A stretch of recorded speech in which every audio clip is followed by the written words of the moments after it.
Greetings, blessings, salutations, and love. Once again, welcome back to Chats with Jack. I am Jack Talcott, here to share some fellowship, some time, offer some encouragement and inspiration. Hoping you can just detach for yourself from the world and share a little bit of time with me for the purpose of you. Genuinely, that is my purpose today, is to hopefully offer some service to you, some value. The topic I want to discuss is restart, renew, and regroup. And to start, I'll address with let me not ignore the chat. God bless you guys. Thank you. Thank you for those of you who have joined. And I love some of the wisdom that's shared there by many. There's some cool people alive here today, right now. And honestly, it was at the last moment I returned. I'd been over on watching Jesse's interview. He's got a beautiful spiritual lady there that's being interviewed, and not an appearance, but the message of love. And that's where I'm at today. The thumbnail, do not waste time thinking about what you could have done. Excuse me. Do not waste time thinking about what you could have done differently. Keep your eyes on the road ahead and do it differently now. And those words were credited to someone else, but that is the message I learned for myself. It's never too late. It's never too late to change directions, to surrender, to regroup, reevaluate, renew, and restart.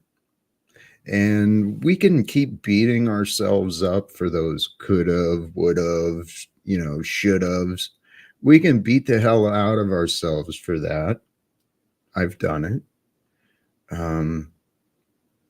But more importantly, what we could be doing is recognizing with acceptance, okay, I could have done that.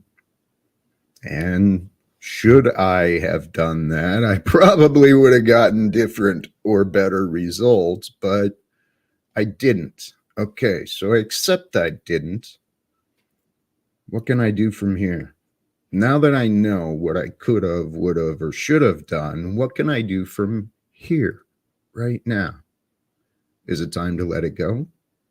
Is it time to go back, make amends? Is it time to, who knows, right? Each of us runs into our own life problems in our journey.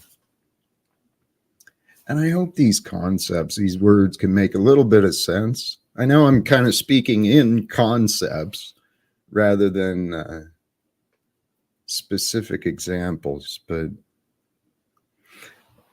where I'm at today, what I noticed about myself, I've been spending a lot of time in self-reflection, in evaluation, learning how to become more of the observer of me and this realm that we share. So what I noticed is maybe different about me, as maybe it's similar to you, but there is a difference between some of us. I know a lot of people avoid disagreements. A lot of people they get entertained by disagreements, by being disagreeable. There's people who they find joy in that. And I used to play that as well. But more accurately, what I think has been within me is I have been intrigued by disagreements. It's like I wonder and there's within me a want to know what is correct, what is true. And as I was thinking about this about myself earlier, and I know actually as I'm saying this, there's a few faces I've met on the panels who fit me who this may describe as well. I'd invite myself into disagreements in order to understand. And especially if it was someone who disagrees with me, I want to know. Doggone.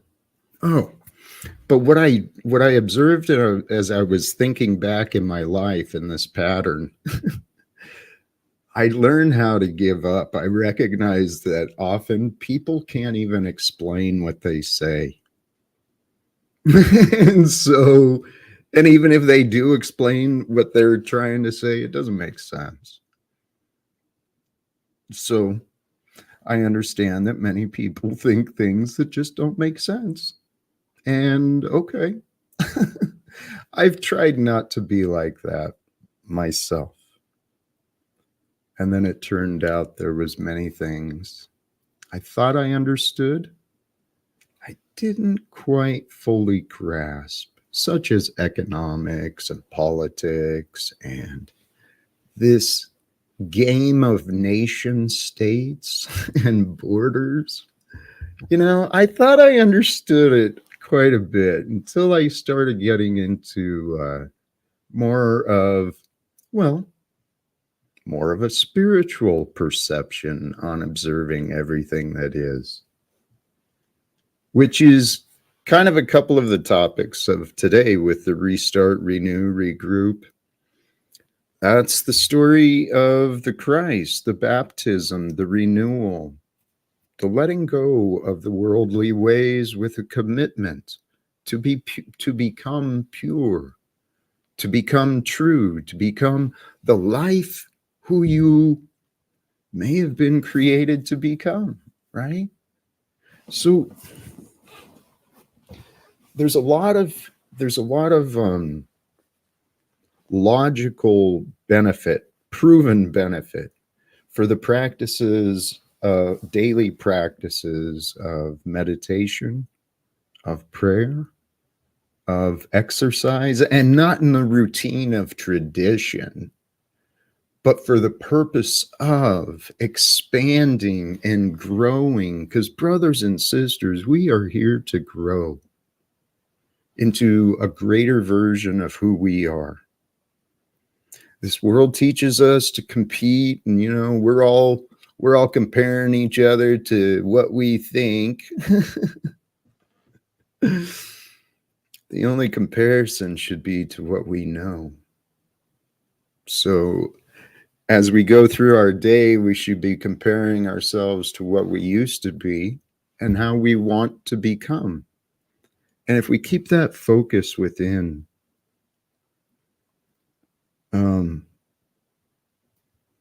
keep the focus within with a calm mind, which is the practice of meditation. Meditation is simply the practice within, teaching your mind and your body to both decompress and then focus, because this is our lifetime to live, brothers and sisters. And I think we kind of forget about that in the day-to-day drama and who said what and who did what. And there's wars coming up, being advertised, being promoted. It's really easy for people to get caught up in the drama and want to pick sides. But what I've been learning and practicing for myself, and for those who join for the panel, I do intend to drop the link here shortly, but I wanted to cover some of these thoughts. Because what I've been doing for myself is just as I preach, right? I have been not trying, that's another point I'm going to talk about. I have been practicing releasing myself, surrendering me into the loving presence of that which is. And what I've recently It's a theory I'm working through for myself, but I think I've been trying too hard. I was giving thought to that earlier. I have not found success, which I understand why. I have theories to why, and I can logically explain. But most importantly, what I've come to realize more deeply is perhaps the wisdom behind the effortless effort. And so today, brothers and sisters, when I open the panel, I am I'm doing so in a different level of surrender, and yet at the same time, respect for order. So to bring this into the greater picture, not to bring confusion, well, actually, let's first keep it back to you, right? Because that's why I'm here, is for service to you, whoever you might be, the one who's tuned in and is sharing your attention, your life force energy and your attention. I watched Jay Shetty, I think is his name. He's a beautiful, beautiful life coach, inspirational speaker, motivational, whatever label you want to describe it. There's a lot of spiritual, motivating people here today. He showed in, I think it was Instagram, was demonstrating a short practice of meditation just to remind people on the streets of the calm and peace that may be found. So that inspired the idea for myself, probably without camera, but I may go do something similar to that if the opportunity arrives. But that's what I want to offer here and now, because it's here and now that we share. In the here and now, if we surrender ourselves within, just mentally detach. Don't do this while you're driving, or pay attention to what you're doing if you're active with this. But the practice of meditation it's more simple than we want to believe. And if I'm right about this new perspective of surrender,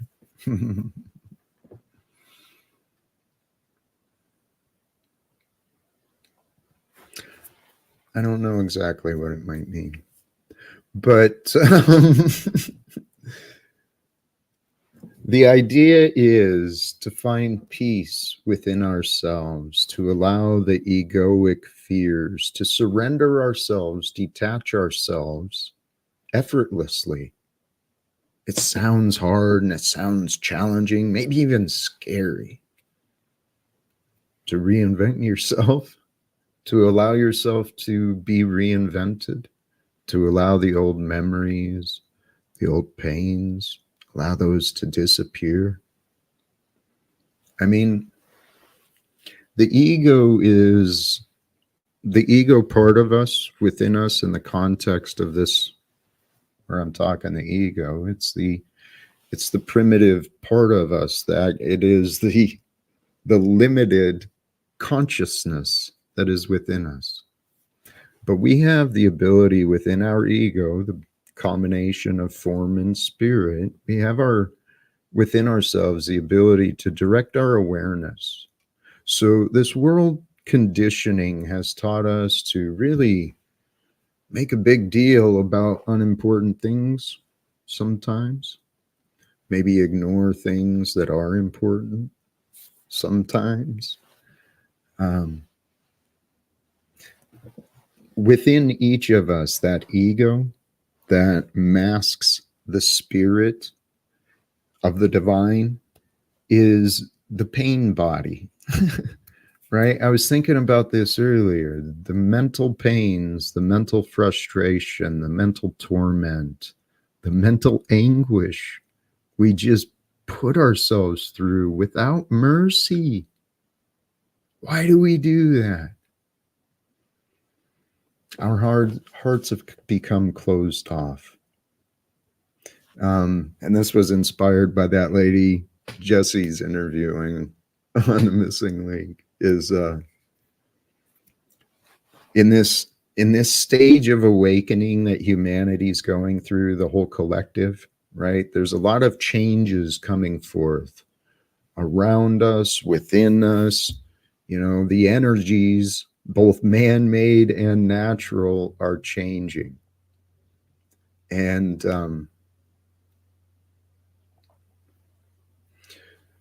as people are waking up to the reality of this world we're living in,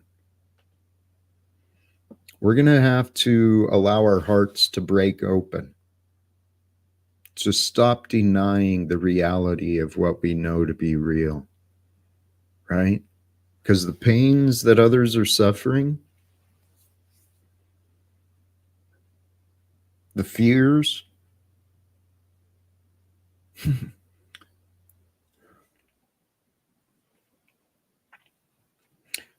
my mind just went to recent memories of news, the violence that's in so many streets, so many communities.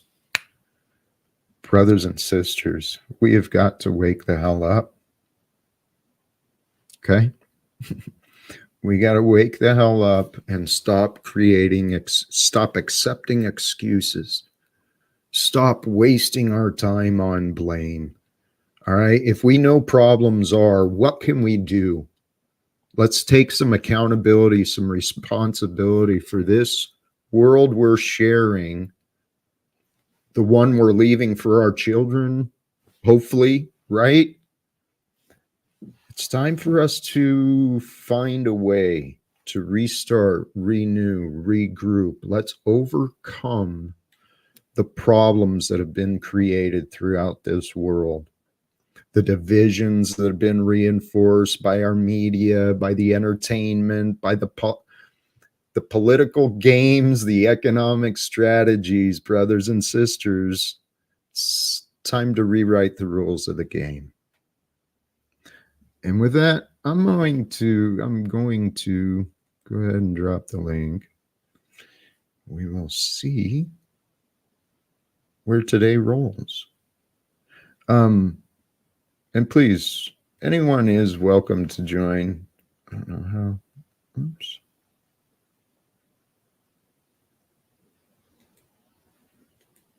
There we go. For those who do wish to join, I may or may not run long. I feel. Oh, well, I got a couple more notes here, and then I will have shared what I wanted. Open for conversations. Beautiful. Welcome, I'm putting brother. my money on may not. Pardon? You said you may or may not keep going today. I'm putting my money on may not. Why do you say that? Do you like use a mirror before you start the show? You ever watch your Zoom call and like watch yourself saying this fucking bullshit? I have. And you still do it? Yeah, I do. Okay, well, yeah, see, a lot of you think you're good people, and watch you sit back and promote shit you wouldn't promote if it wasn't against me. And luckily, this platform that's a piece of shit is adding a little feature of like typing out why you're reporting a thing. And I'm not going to be a reporter. I'm just in the middle of making this video that just scratching the surface. I've come across how many PDFs go free because of these fake PDF accusers that have no concept of law and order and due process. And I'm going to connect that to Snafu. I'm going to connect Snafu to you. I'm going to connect you to talking about paying women for their time. And any inkling you have of violating my God's word will be a thing of the past. And these kids know from last night that they can show up to my doxed address and lose their fucking lives. Now, what do you think of that, Christed Jack Talcott? Can I be honest, or would you be offended? I don't think you've been honest a day in your fucking life, or your son and your wife would still live with you. Well, Tom, I can be honest, but I don't think you'll like my answer. I don't think you like being honest, because that's when I get backstage, just like your daddy does. Faggot, nigger. What I heard you say was a whole lot faggot, of nigger. It was a lot of. You're a faggot nigger, Jack. You're a kike faggot nigger, pedo. Trying to be offensive. Why aren't you backstaging me over faggot kike nigger? What is wrong with these people? Tommy, read the chat. Read the one that's on the screen. And get past your opinion of what you might think of me or who's saying it. Consider the facts. Tommy, are you hateful? You appear hateful. You appear like you don't know what it means to be like Christ. I didn't say I'm Christed. I didn't say I'm like Christ. You've claimed... Well, never mind. I don't want to deal with you, Tommy. I love you, brother, but this is nonsense. Welcome, Cynthia. How are you, my friend? Oh, you're muted. You're muted. I'm sorry. Thank you. Hi, Jack. I was coming up to help you, but you already took care of it.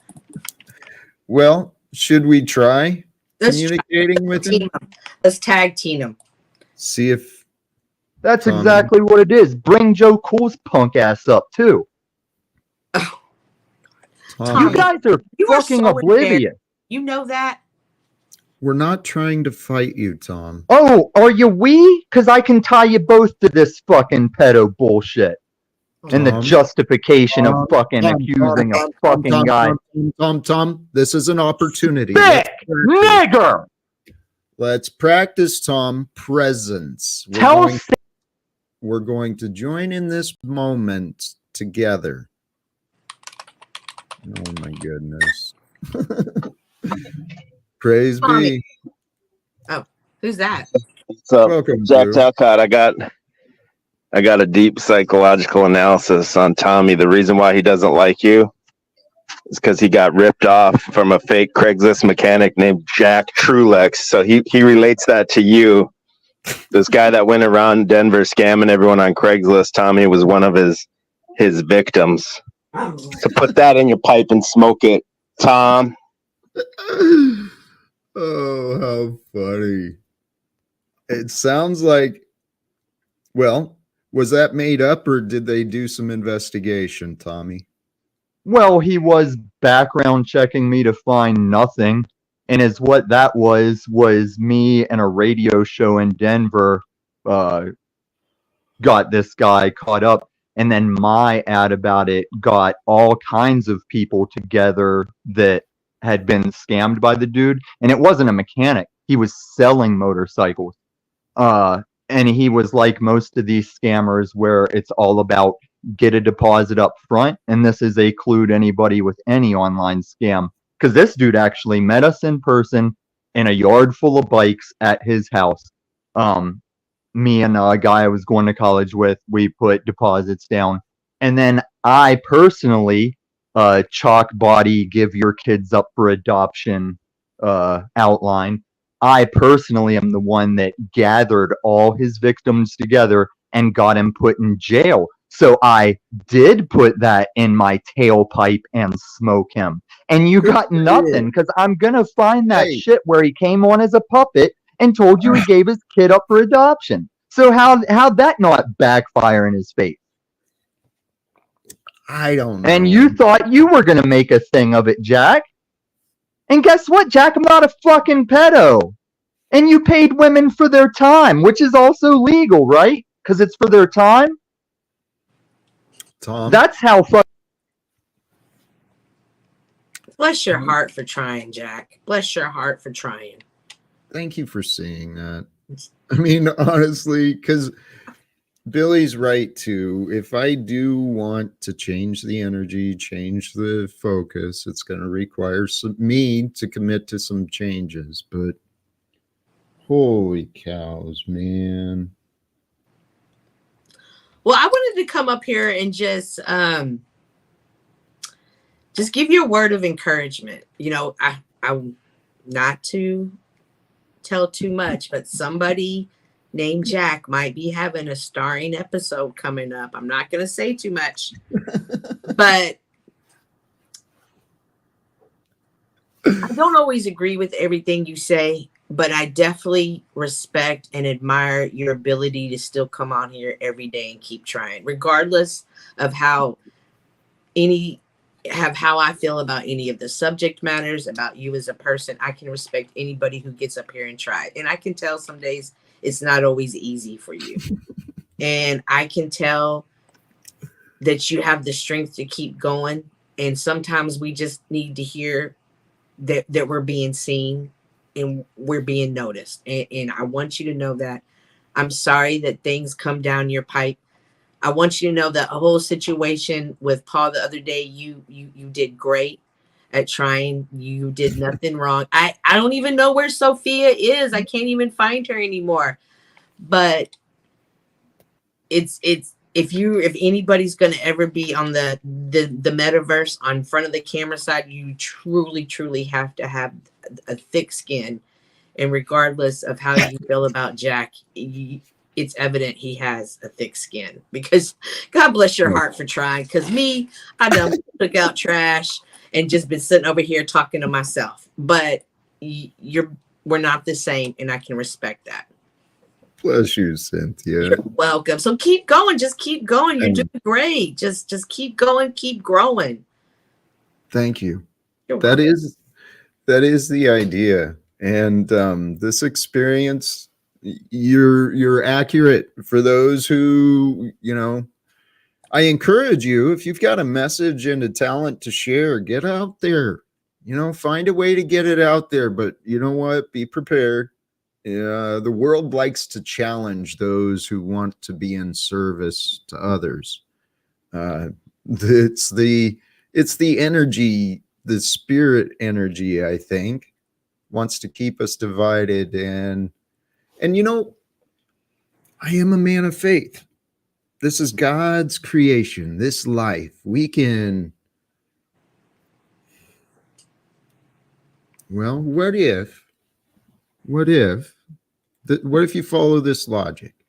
You follow the way of Christ to be wholesome and pure, true intention, loving and kind, honest always.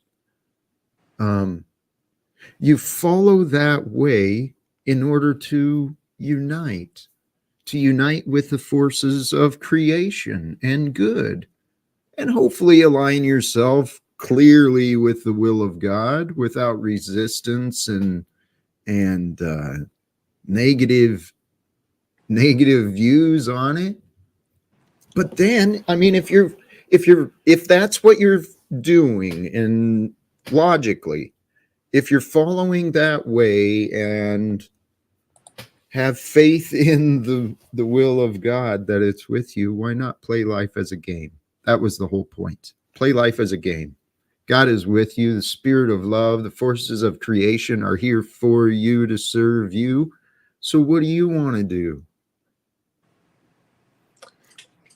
A while back, I made a post like a couple of years, and I said, choose your weapon. And I had a gun, a knife, and a Bible. Like, how are you going to fight this? You know?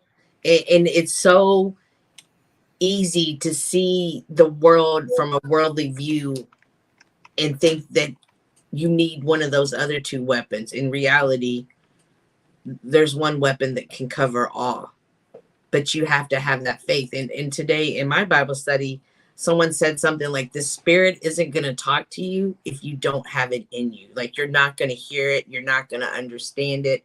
And that's something I'm learning myself, that it's okay that we disagree.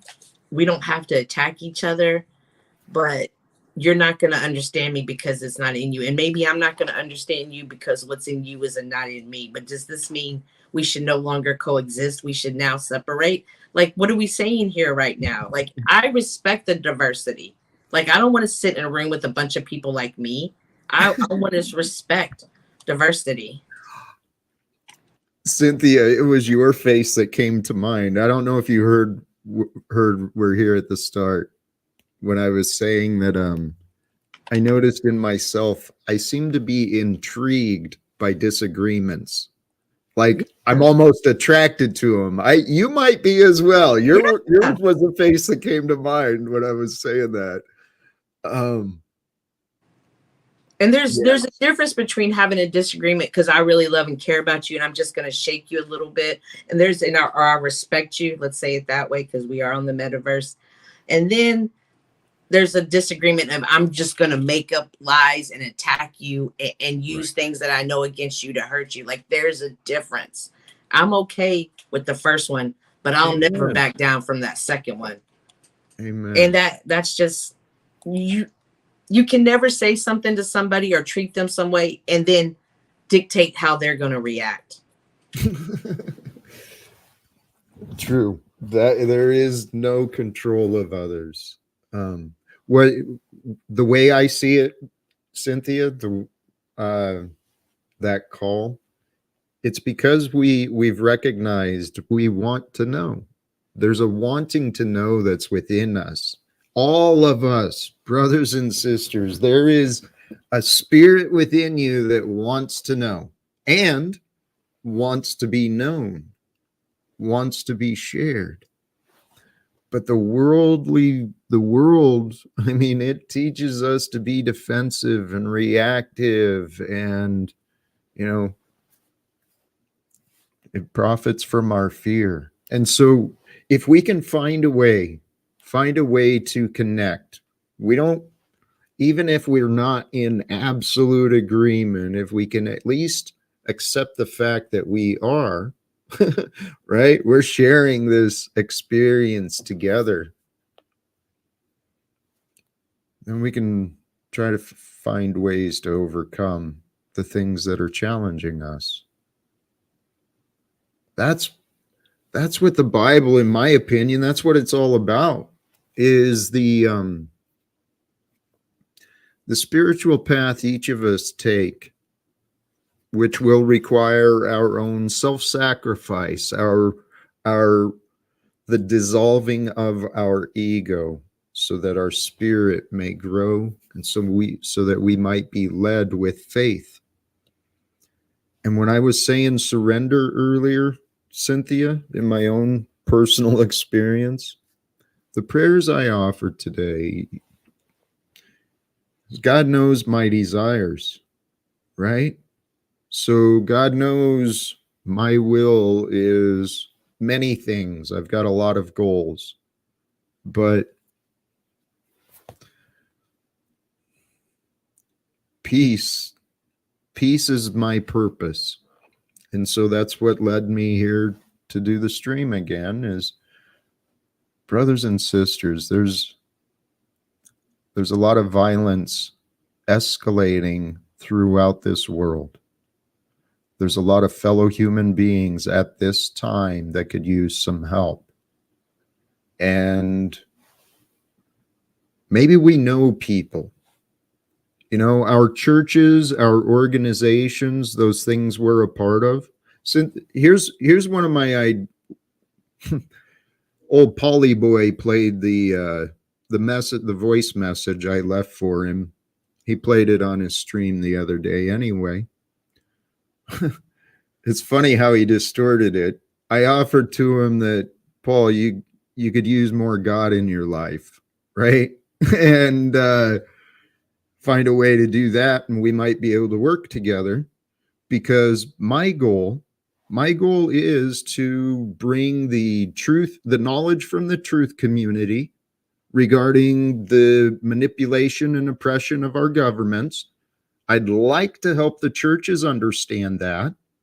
And then through the truth community and the churches, we reach all the workers, all the labor, all the actual people doing the jobs. And we create a call, we help raise awareness of the fact that, hey, brothers and sisters, this might be the time that was written about. This might be the time for us to choose. Oh, this is what I was reminded of as well today.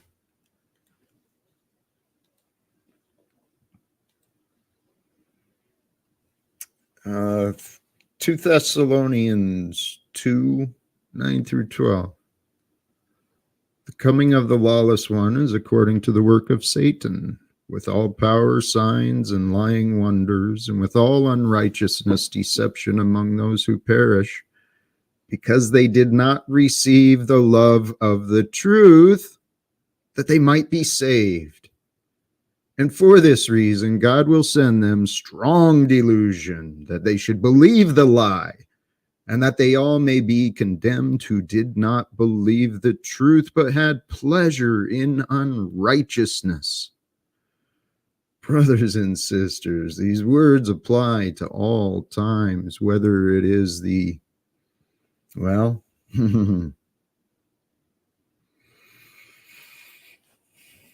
through the propagation of fear in the media, the escalation of the militarization around the world.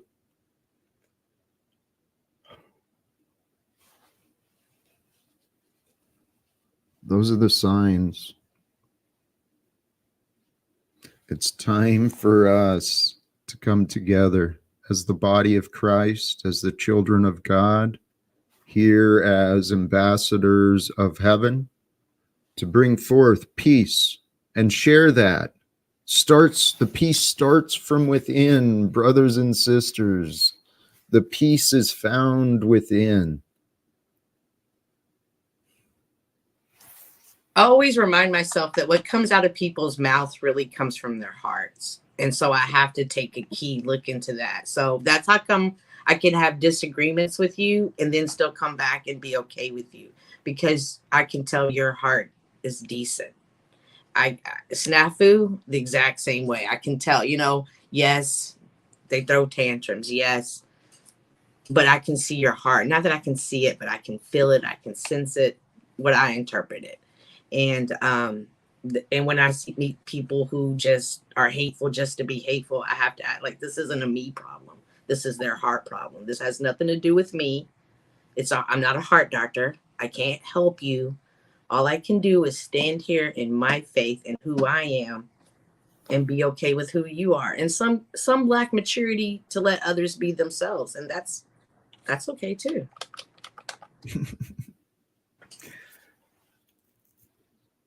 I used to lack, and maybe I'm growing in this maturity, to allow others to be themselves.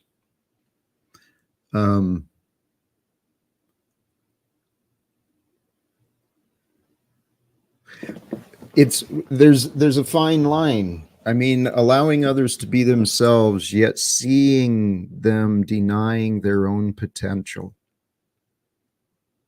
And knowing the world right now needs more people to be whole, to become pure, to become fearless, and to become leaders. Our world is ready for changes, and it's time for us to break away from the old level of consciousness so that we can bring forth the new perspectives. Start sharing support with each other. And I know, Cynthia, there's strength in showing grace and allowing people to be how they are. But what if this is the time? What if this is or isn't? What if this is a time and it is very, well, it's always the time to help overcome confusion and fears, right? Indeed. That's what I think.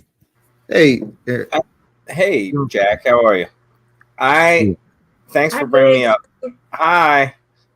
I think that what you're saying is kind of two-pronged in that you also have to, I think you have a responsibility, if you do know better, to tell people that, but also it's a matter of tact and how you approach that.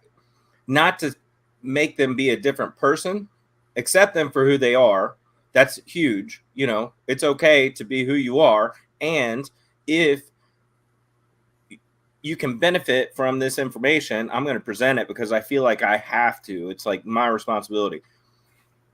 But it's a matter of also being able to communicate that without, offending them, ideally, so that they're not like, like opposed to the suggestion. So it really is. I think it comes down to a matter of communication and also experience and knowledge, and then sharing that experience and knowledge. And other people, can share stuff with me or you, anybody, and we can all benefit from each other, ideally, right? But if something is obviously wrong, I'm going to say, look, dude, this is not right. I'm going to try to say it with love in my heart so that they can actually understand that when I'm saying it, so that they're not put off and put back.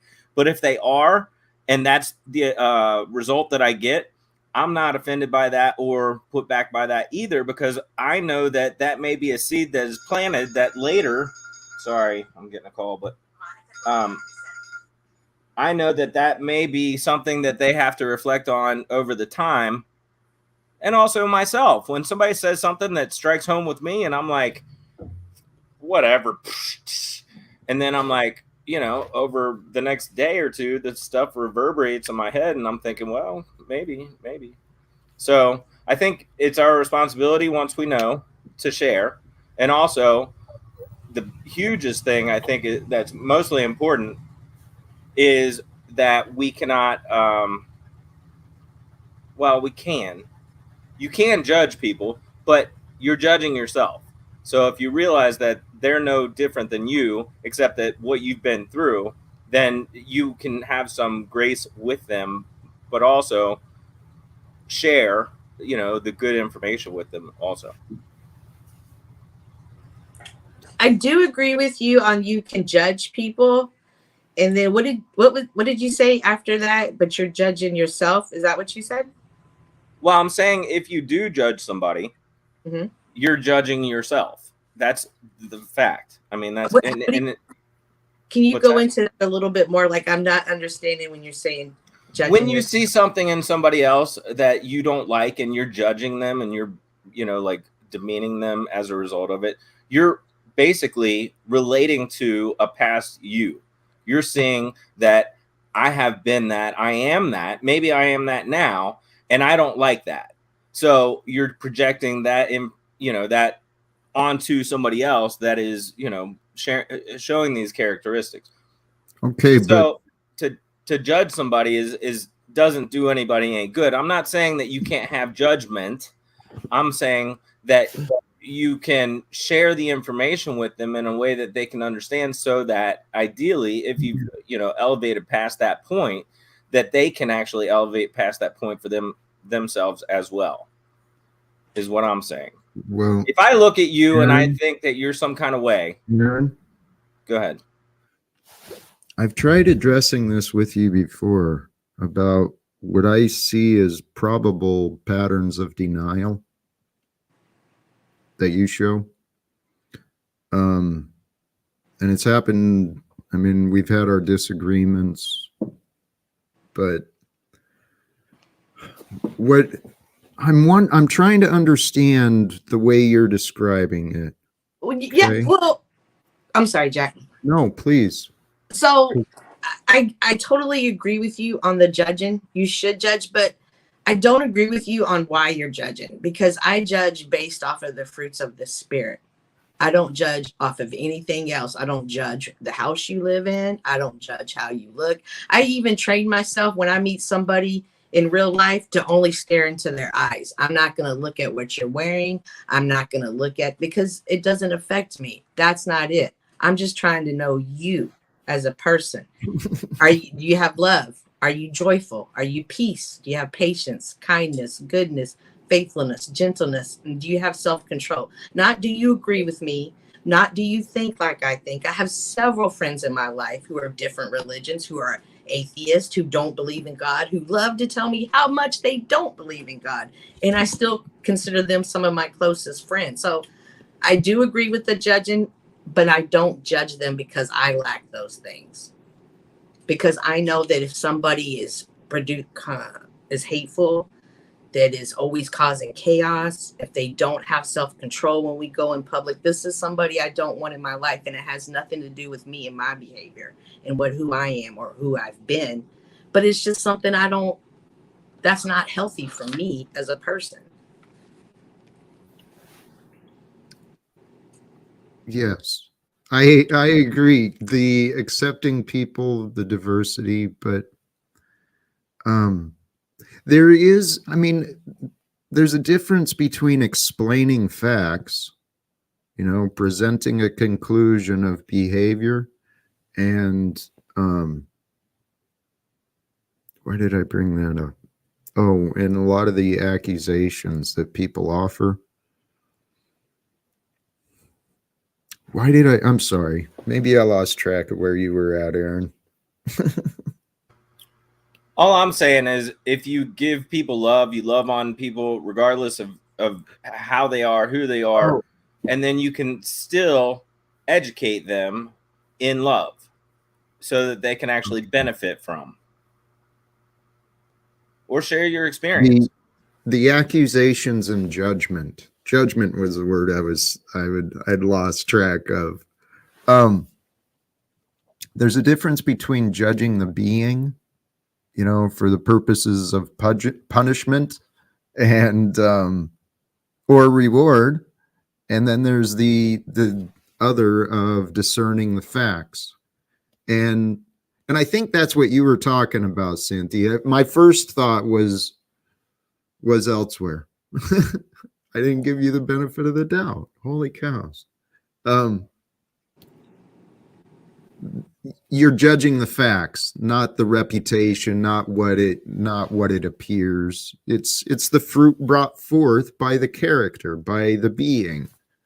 That's what we can all improve on, by noticing what is important. What is important about each of us?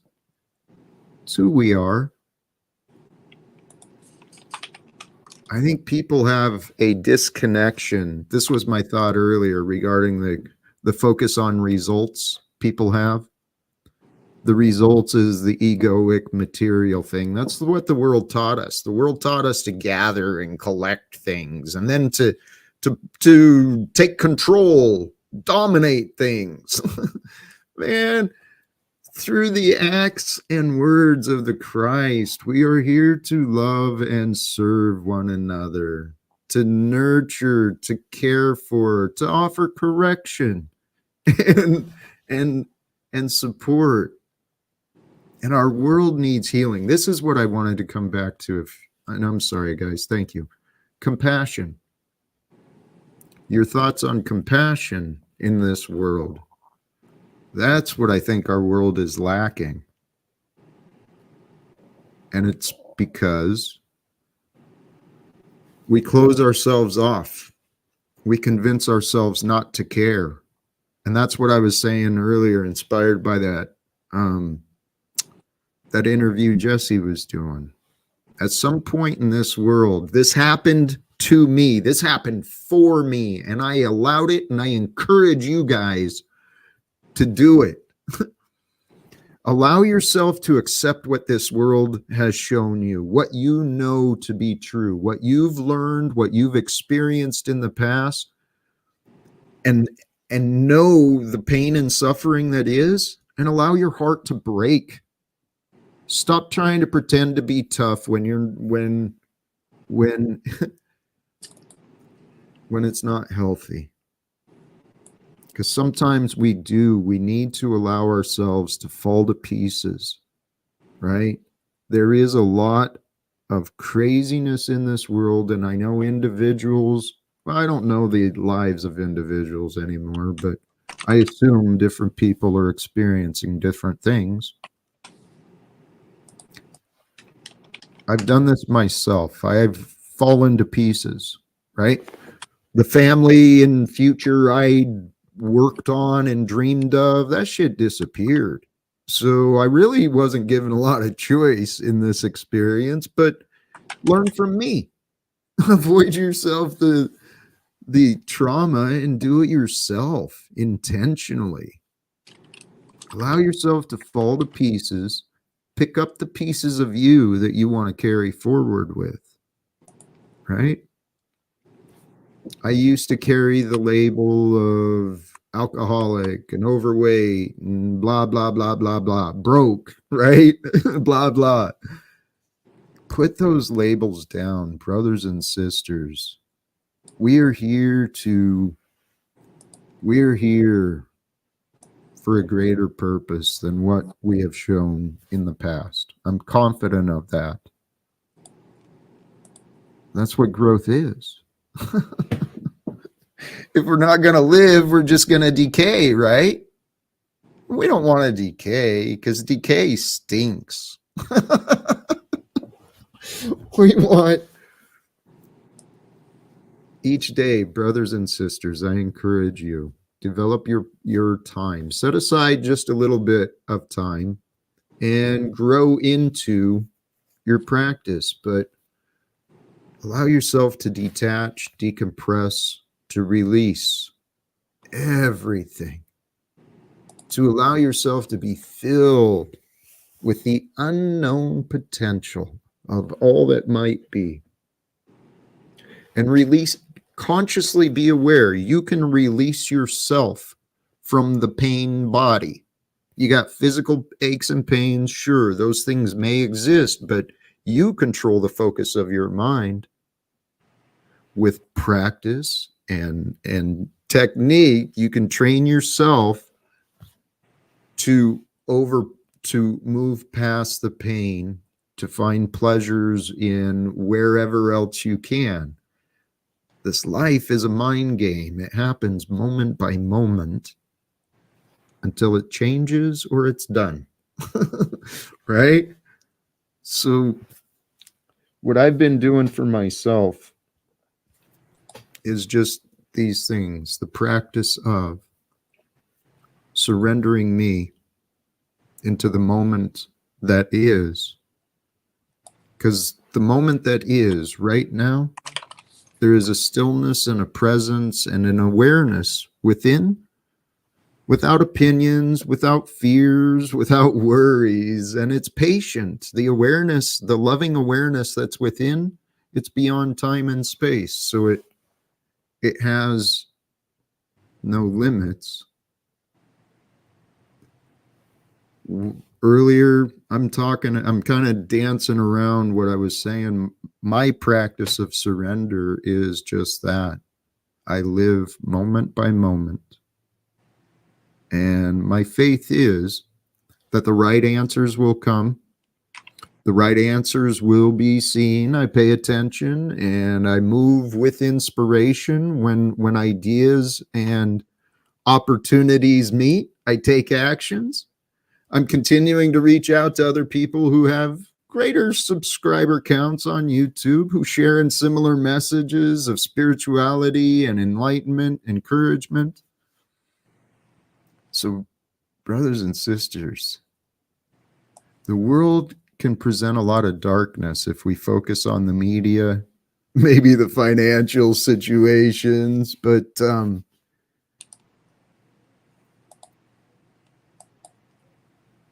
I have faith in God. I have faith in love.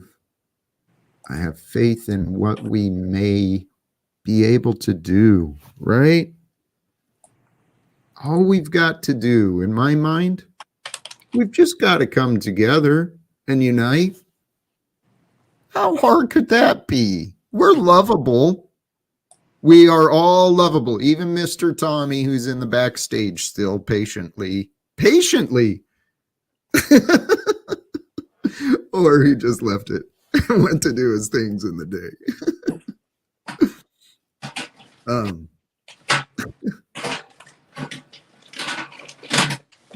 What happened here? I would venture to say that the thing that people are searching for the most is love, to be loved, and to love one another. That's what they're searching for the most, rather whether they realize or like really get it consciously, because they've been taught to divide, to look at people. That's what I'm talking about, judgment. If you can look at somebody and just love them through their, skin suit and realize that they've been through some shit, just like you've been through some shit, then you can love them. You may not agree with them. You don't even have to like them, but you can love them and then still like accept them for who they are. And if you have something that you can positively influence them to make their life better, because that's what I would want for myself. It's the golden rule thing again, right? I always go back to the golden rule. If I know the stove is hot, I'm not going to let you touch the stove. I just won't let you. I'm going to tell you. And if you touch the stove after I tell you it's hot and you burn yourself, then that's your own damn fault. And that's your learning lesson. But I did my part to share with you to say, hey, no, don't do that.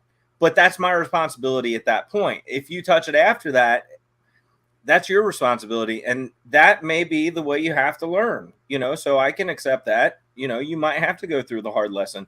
But if I can give you the soft lesson or no lesson and just say, don't do that because the stove's hot, that's what I'm going to do. So it is about love, and it is about loving other people, and it is about, loving yourself. And when you can learn to love yourself for who you are, instead of judging yourself and being like, I'm a piece of shit, which is my go-to for years and years and years. I'm a piece of shit. Okay.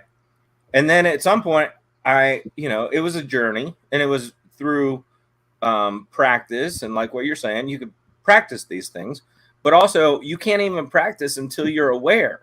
So you have to first become aware, and then you practice, and you stop trying to have those thoughts. And then you start trying to perceive things differently. And then once you understand that we're all people and we've all been through things, and it's okay that we've been through these things, then it's easy to forgive other people and forgive yourself. When you can forgive yourself for being who you are, it's a great place to be. Let me attest, because I am there. I'm not saying I'm at the end of my, journey here, but I've forgiven myself for all the stuff that I've been through and who I have been in the past. And now I try to, this is my own thing, do what is the next right thing based on what I understand. And it mainly is based on the golden rule for me. So if I wouldn't want somebody to do that to me, I'm not going to do that to somebody else. If I would want them to step in, and sometimes it does take a smack. Sometimes you need a best friend to smack you in the face and say, wait a minute, stop. You're not doing it right. You're fucking up. Everybody needs that. Not everybody, but, I'm just saying it may be the proper forum at that time. And you have to work off the inspiration. But you can't do that until you know better. So go ahead. Bless you. I agree with you, but these are words coming from a man who has, I'm trying to remember if you were present for some of those times or not, where I've been chastised. Were you there with old Polly Boy the last time I visited a couple days ago? When he put me up and was, it was, maybe it wasn't you. But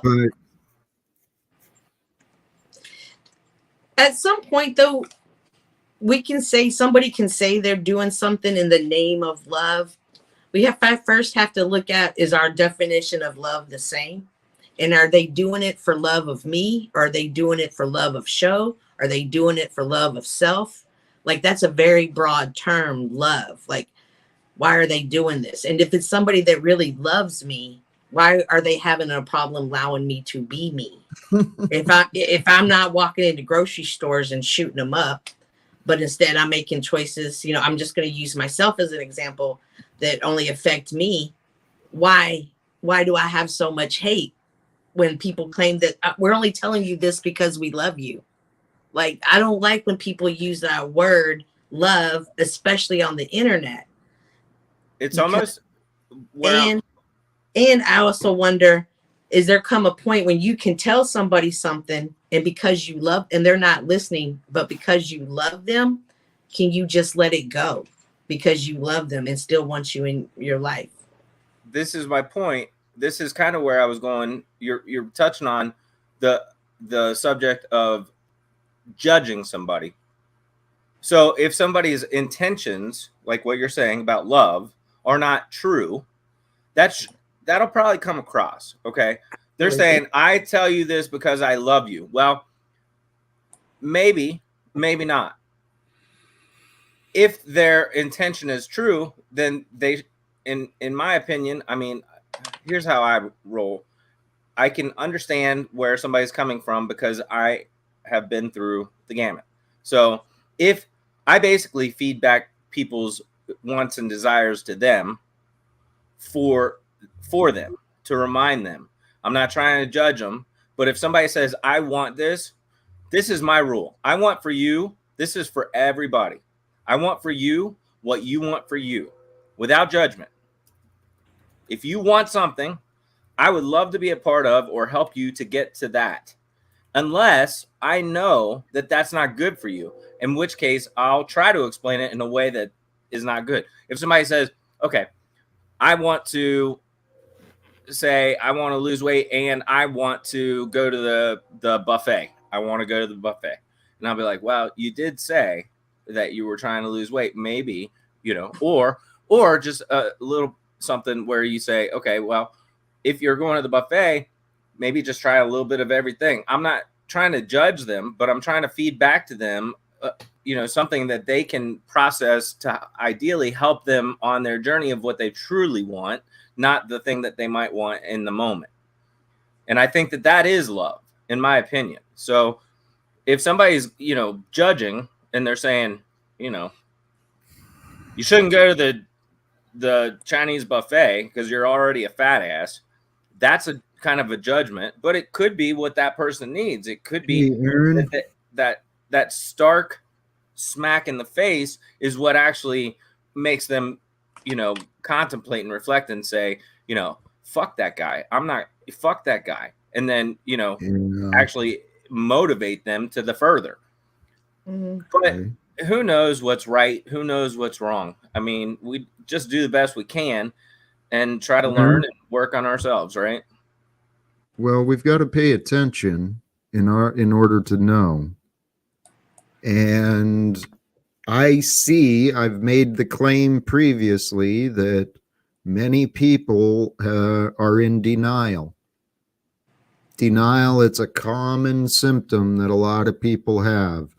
It's been described as well as cognitive dissonance.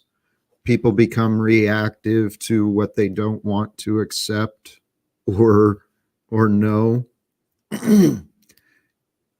Aaron, I love you, brother. There is a reason all of us are here, okay? There's a reason all of us have been experiencing these times together. It is my hope, okay? It is my hope that others might hear these words, receive these words, and believe that we can be a part of something great. I have a lot of ideas. I'd like to invite some particular people, those who may have like the authenticity of psychologists, or maybe if anyone knows attorneys, I'd love to get some attorneys on board, some people with the educations that might be helpful. But brothers and sisters, let's bring forth a new world. Let's find a way today. Let's create a plan today. Tomorrow I can do X, Y, and Z towards reaching out to elected officials, to reaching out to community leaders, to reaching out to others to share, hey, it's time for change. It's time for integrity and honor to start coming forth. Can I add that you said we can do something great? I think that what you're doing is great right here, right now. This is that process of greatness, and recognize that, appreciate it, go with it. In my opinion, I know that what I'm doing here, I'm drawn to these panels, and only a few. I'm drawn to them because I know that what I'm speaking is inspired. It's inspired of the Father, breathed into me, through me. So I speak only those things on here, and that is greatness. It may take 5 years for it to come to fruition for somebody, but the words that you're speaking today are great. If you're speaking in love and want for better for humanity, that's greatness, in my opinion. So we're doing it. It's not something future down the road. It's happening right here, right now. This is going on, in my opinion, regardless of how it looks. We're planting seeds, and other people are going to come along and water them. Other people are going to come and pull out the weeds. Other people are going to prune them back. Sometimes we're the ones that water other people. Sometimes we're the ones that prune, but it's all a garden. It's all a, but this is us planting seeds right now. Going back to what you were talking about, Judge, and the buffet. So I'm going to share personal things about my life that people would love to make fun of later, but this is an absolute true story. I have a close friend of mine who we will call her a lady of the night. Okay, this is how she makes her living. This is someone that is loving and very caring to me. She's been my friend now for about 7 years. And when I first met her, she was a lady of the night. And it would have been easy for me, being the Christian that I am, to judge her, to talk about her, to tell her, you shouldn't be doing this. Your body is temple. Your body is holy. Why are you doing this? Why are you and she's a lady of the night that brings them back to her house. Like, that's the meetup spot, is her actual house. And I'm like, oh my God, what are you doing? And instead of judging her in that moment, I made sure to lean into her. I made sure to go to have lunch with her. I made sure to love her as she was. And, through conversation, she kind of gave me a story of why she came to this life, what led her to this life, and why she still enjoys it. It's something that I would never partake in. The problems that she have, this isn't the way I would have turned, but I can't. I'm not her. I'm not her walk. I'm not her journey. I'm not her. All I can do is love her as she is. And lo and behold, she got married.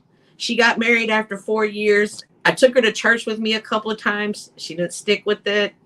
I met her mom, spent time with her mom and her. We hung out a few times. She got married, has a house, has the cute dogs, and they're happy. And he knows, like, he was her client. And she got her fairy tale ending. It didn't look like I wanted it to look. It didn't look like a way that I thought was safe, but it was her story. And if I love her, I love her. Oh, Amen. I thought you were going to show me a tattoo. Chills, Cool. baby, chills. That's what I'm getting at. You gave me, that's, anytime I get chills, it comes from God, in my opinion. It's straight God. I know, and I agree. I think you're speaking through the Spirit, Aaron. Like, I think I'm speaking through the Spirit. You think you're speaking through the Spirit. And we both call each other faggots. What do you think of that? Does that give you chills? I think you're still a tool of unslavia, and you're going to get wrecked like Realize TV wrecked you when Aaron or when Ian was around. You remember that? I don't care. I'm drawn. Oh, you learned that from your daddy. You learned that from your daddy. As soon as you remotely get pushed back, you don't care anymore. And the Tao says we don't work with people that don't care. I love faggot. Everybody, no matter what. Tommy, I like you. I don't know that I like you, but I love you, and I do appreciate your points and your, where you come from or whatever. I don't necessarily agree with some of the stuff that you've had to say. So, hi, Sarah. So that's my human being that, I let go. I let be me. But I also do it with some discernment, and I also do it with definitely a great level of consciousness as I'm saying whatever I'm saying. And it's also fun for me. I do like a little bit of back and forth. It's fun. I mean, but I also would never want you to get hurt. I would never want to harm somebody, and I wouldn't want to watch somebody get hurt, and I would do whatever I could to try to stop them from being hurt, because loss, injury, or harm, that's the golden rule. Don't cause loss, injury, or harm. So, Tommy, you're a fag. I can say that with confidence. But not in a bad way. Whatever. You are what you are. Hey, thank you. First, if I may, briefly, Regina, God bless you. Thank you for your continued support, contributions. Welcome, Sarah. Welcome, Flo. Hello, hello. Hi, Flo. Have you been observing the stream? The Yes.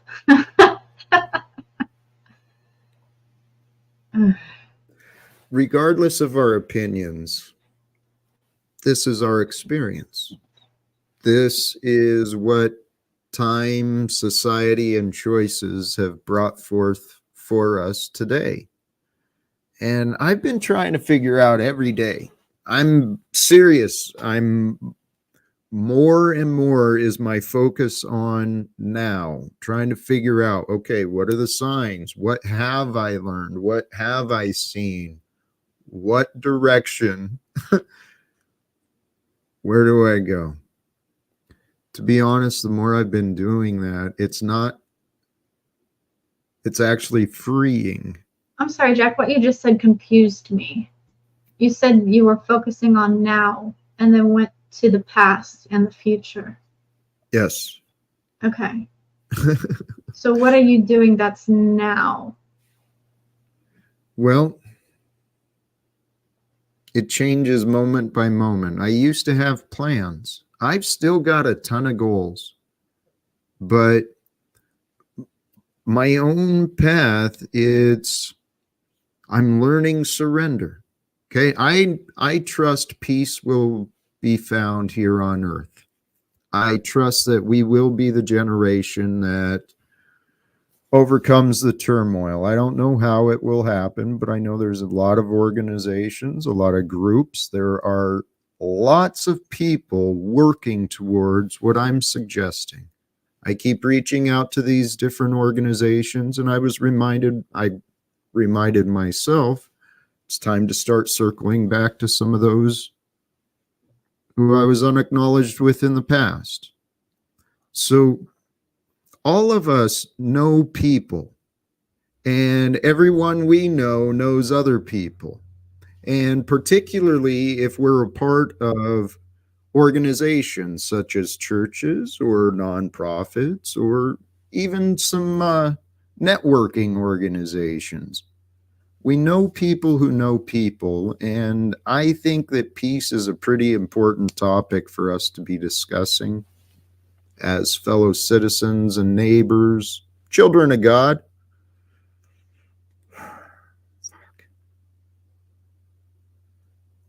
Life just brought forth a choice for me. What are your choices? Whether to acknowledge or Jack, keep can you this hear me? away. Yep, I do. I got to go in the store, but I just want to congratulate you. Ever since you started this End Wars campaign, wars have gotten worse than ever. So keep up the good work.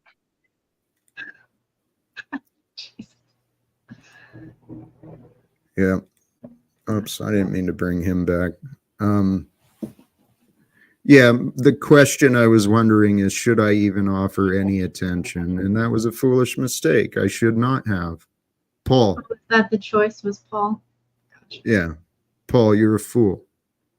And until you pull your head out of your ass, you're going to continue your same patterns of egoic nonsense, placing yourself above others, living in a world of nothing but infidels and miscreants, and you're the only godly creature. What a delusional knucklehead. Praise be. That's how God formed him to be. I don't want him in my life like that. Sorry, go ahead. So I would be so wrong. I mean, so we can take Paul for an example. I myself have had some issues with Paul. And am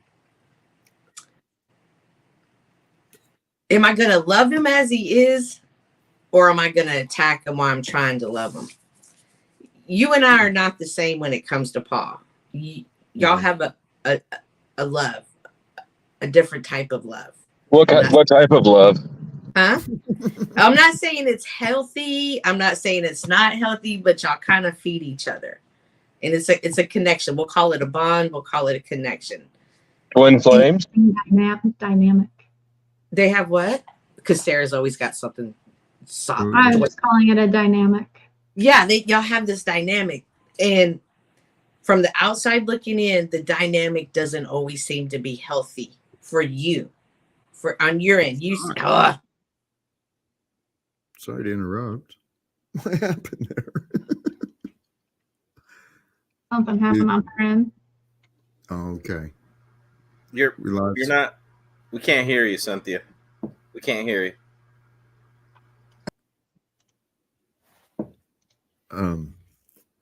There has been,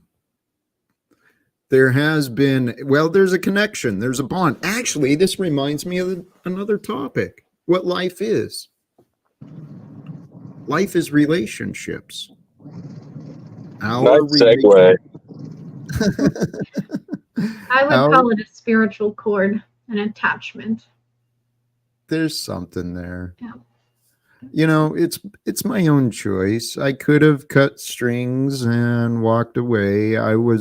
Then I did reach that point where it's that sunken cost syndrome. You know, how much I've invested so much now I can't. You know, and then it's That's the horrible thing that keeps you in. Yeah. That's a bad strategy for anything, by the way. I know. Where I'm at though with him as well. It was brought up earlier. We can't control each other, and God will control. God will control. How we doing, Cynthia? You're muted still. Now you're muted, sister.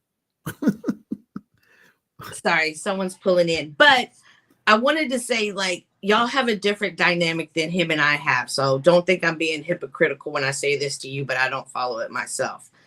Like, if you want to truly help him, don't always be offensive to it, because he probably won't receive it well. You know, like for me, in my situations, like I'm going to take my dad, one of my dads, for instance, like he was just an angry person when I was younger. Like he was just angry all the time and I couldn't stand him. I couldn't stand him. And as I got older and I became an adult, I realized like he just doesn't handle stress well. And I didn't help him by being like, you're just a meanie. You know, I didn't help him. I had to just realize like, hey, that's his glitch. That's his demon. Unfortunately, his demon wins. And when he just rages at me like that, I still love you, Daddy. You know, I know this ain't you. Like, remember Italian Job when they said, it's not you I don't like, it's that devil inside of you. And that's just kind of how I view it as well. But anywho's, great show, great live. This is a wonderful panel. I'm leaving great hands, but I have to go, guys. Alrighty. Bye, Cynthia. Adios. Thank you for joining, Cynthia. Where I'm, Flo, you've been quiet. Feel free. Well, part of it was just my tech issues because I couldn't hear you for a minute. But wouldn't it be boring if we could control other people? Like, I know everybody's always squabbling for more control over their surroundings, and rightly so. I think it's like the only proper way to survive, really. But God, it would be so boring if we could control too much. Sure. Once you reach a certain level, there'd be nothing that's unpredictable, nothing to create any inspiration or surprises or variety. You'd know everything and it'd be boring as fuck. Which I think is why we've evolved to where we are. Our levels of ignorance that keeps us surprised when things turn out different than we think. It's part of this game, I think. And as far as old Polly Boy goes, what he and others have not recognized, I'm very open. I'm very open and accepting of people. I'm actually inviting people to join my adventure. But I don't need anyone, particularly people who are just going to be rude and disrespectful towards me. So this is what I realize, though, for all of us, in every single relationship, in every single interaction with another living being, we get to choose. We get to choose what part of their experience we offer. I think we can all do better to be kinder, gentler, more honest and caring, a little more accepting and attentive. Wouldn't hurt either. To bring forth that connection, the compassion our world is lacking. It's been denied because people have convinced themselves not to care. Or because they do care. Misplaced care, perhaps? Or different objects of care, different, like there's the only reason there's war is in service of love, right? You fight something to protect something. So that is true. It's well, but even in war, people are taught to stop caring about the other, because then the other, especially in times of war, the other becomes the enemy. That's an object to be feared and destroyed. It is a love, but it's a misplaced love. It's a confusion that people have been conditioned with. And what I think happens is in our past, when we go through our struggles, maybe even as children, because the levels of need are different at that point. But when we go through these periods where the world is not offering us compassion at the time that we are seeking it, you got to preserve self-preservation. You fucking toughen up, and then your heart closes off and you learn, all right, this world is cruel. And then since it's a cruel world, that becomes our excuse to be cruel at times or to overlook cruelty, because that's just how it is.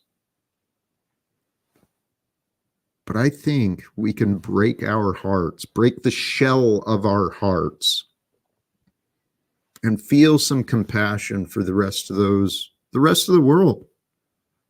I mean, and together with compassion and with open minds, we can unite. Guys, there is so much hope too. I was on a panel recently. I don't remember who I was with. They dropped some links of there's a guy, I think it was Chicago, developed technology, a machine for drawing the moisture out of the air to draw water from the air, from the atmosphere. So there's new innovations to solve some of the basic needs for fellow citizens in our nation, beyond the borders, all around this world. But right now, I mean, I take the news with a grain of salt, but they're talking like 50 million people facing food scarcity today. That's like, their options are really fucking limited. Was that number from a organization that's in the business of receiving donations to fight the problem? Yes, yeah. It was. Yes, it was. Which again, I take with skepticism, but I know there's enough where they say how many millions have left Ukraine, how many millions are leaving all of these other nations where there's civil unrest. There's a lot of people. There's a lot of people that are in, I don't know, we're all on our own paths. We're all on our own developments, all on our own journeys, but at the same time, there is no separation between us. We are part of the universe at this particular time.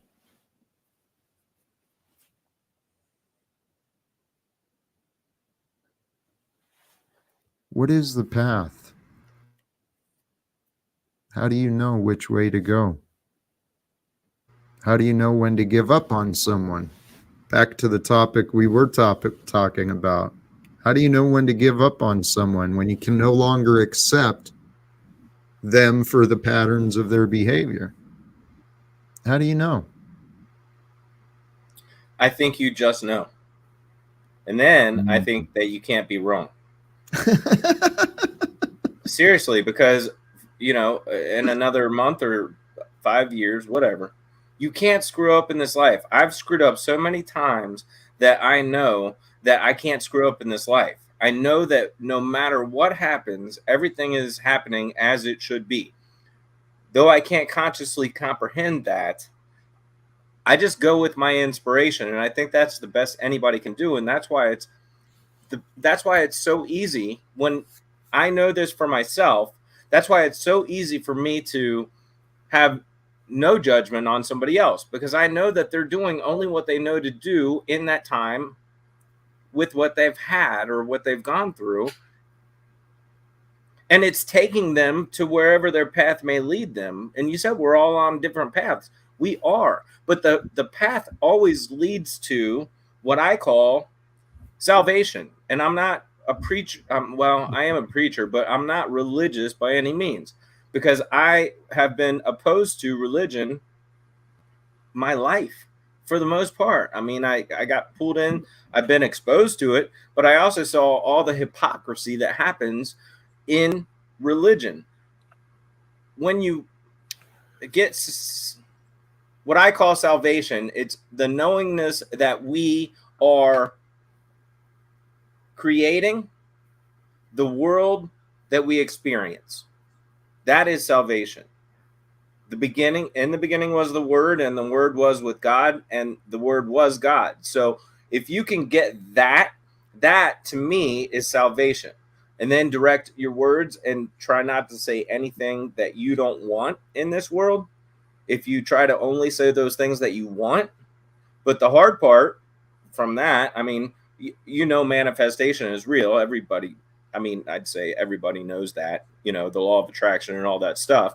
But it starts with our words, then our imaginal acts, then the feeling of it being. So if we're feeling some kind of way, you know, rich, if we're feeling poor, you know, we're going to manifest these things. But it starts by saying, I'm poor or I'm rich. And then actually imagining that what it would be like if you were that, and then being that. That's salvation. But then it's not that easy, because you still have to figure out, what do I want? And that's the hard part. What do I want? You know? So I have done what you're talking about and surrendered. And now I just, like, you know, I know there's certain things that I like and the things that I want and the things that kind of, quote, make me happy. And I stick with those things in my mind. But as far as like the bigger picture, I could not tell you what's going to happen next. I have no clue, because every time I thought that I knew what was going to happen, okay, yeah, that's not it. So, you know, use your words to direct your imagination to get the feeling of being. Meditate on that. Early in what you were saying, you talked about starting over. That's the topic for this stream. Restart, renew, regroup. Don't be afraid to start over, to accept a new beginning from wherever we are, and know what Aaron was saying too. Know the power of your words, the power of your thoughts, the power of your intentions, because the power of thoughts and intentions brought us to where we are today. We can continue with those patterns of thoughts and intentions, or we can get creative. Start, you know, spend some time journaling. What do I want? Get some clarity. Get some clarity in what's within you through the words, through the language, to get the words out so that the understanding and the knowing is there. So when you go through your day, you know what you want, what's within you, what you're desiring to accomplish. So when you've got that focus of what you want, what you don't want gets no attention. Welcome. And as long as you're not, hey, what up, Joe? As long as you're not as long as you're not focusing on those things that you don't want, you don't ever have to worry about them showing up. If you're only focused on those things that you want, only those things will show up. This is my testimony. I mean, I experience it. I've seen it both ways. I've thought about things that I don't want, and then I see these things happen in my life, and then I have the mental battle, right? It's like trying to say, it's ask with faith that it is done and it will be given to you. So you have to imagine that it's already done, the good things, and stay with that. But it's that battle that goes back and forth where that fear or worry comes in. So you have to guard your mind. You have to guard your thoughts, guard your words. Yes. And be And very then practice specific. that. Go ahead. I'm sorry. I said, and be very specific. Because if you Yes. leave it open to interpretation, you will get what you want. It just won't be what you wanted. It'll be Yeah. an interpretation of what you wanted. So, very specific. And claim it. The I am is real. I am that I am. I am whatever. I am blank. I am. That means I am whatever you put in the blank. I am sick. Guess what? You're going to be sick. You're casting that forward. It's not something that falls away into the past where people think that, what they're saying right now doesn't matter. No, it matters more than anything what you say right now, because you are casting that forward. So that's what I'm talking about when I say salvation. Until you know that and test it for yourself, until you figure that out, or it's given to you because it's a gift, until you get that, you can't even practice it. You just keep going and, doing what you know to do. Then you have to practice. Once you get it, then you have to practice. Then even when you see the results, you're like, wait a minute, I didn't do that. That's just weird. That's a coincidence. Huh. But the more that you do it, the more you can't deny it, and the more you're responsible for exactly what you get in this world. And that's true for anybody. But you got to, and I'm sure to somebody that has never been exposed to what I'm saying, I'm crazy. But for the people that have gotten some of it, or the people that get it, they know exactly what I'm saying. And they're like, yeah, I got it. I got you. Jack, you agree with that? I'm sorry. I thought you were done. I wanted to know if Jack agree with it. I know the rest of us sound like it's coming out of our mouth. I wonder if Jack agrees.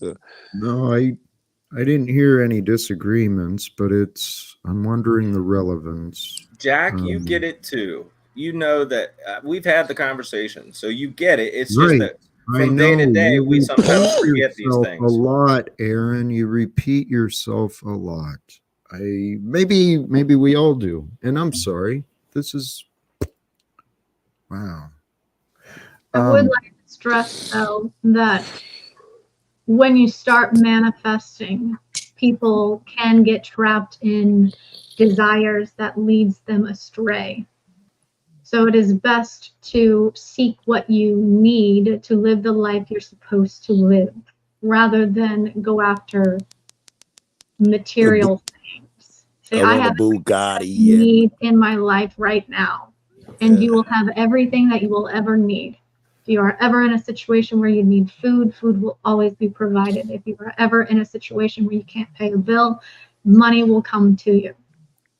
But if you're seeking to be rich and wealthy and have all of these possessions, you're no longer in line with God. Now you are actually making deals with the devil. And it will come to you, but at a consequence. Yep. I've heard a lot of success stories regarding manifestation and some things like that, where some unexpected interpretations have come forth. But another thing that can be experienced is you start recognizing that you can change what you believe you need.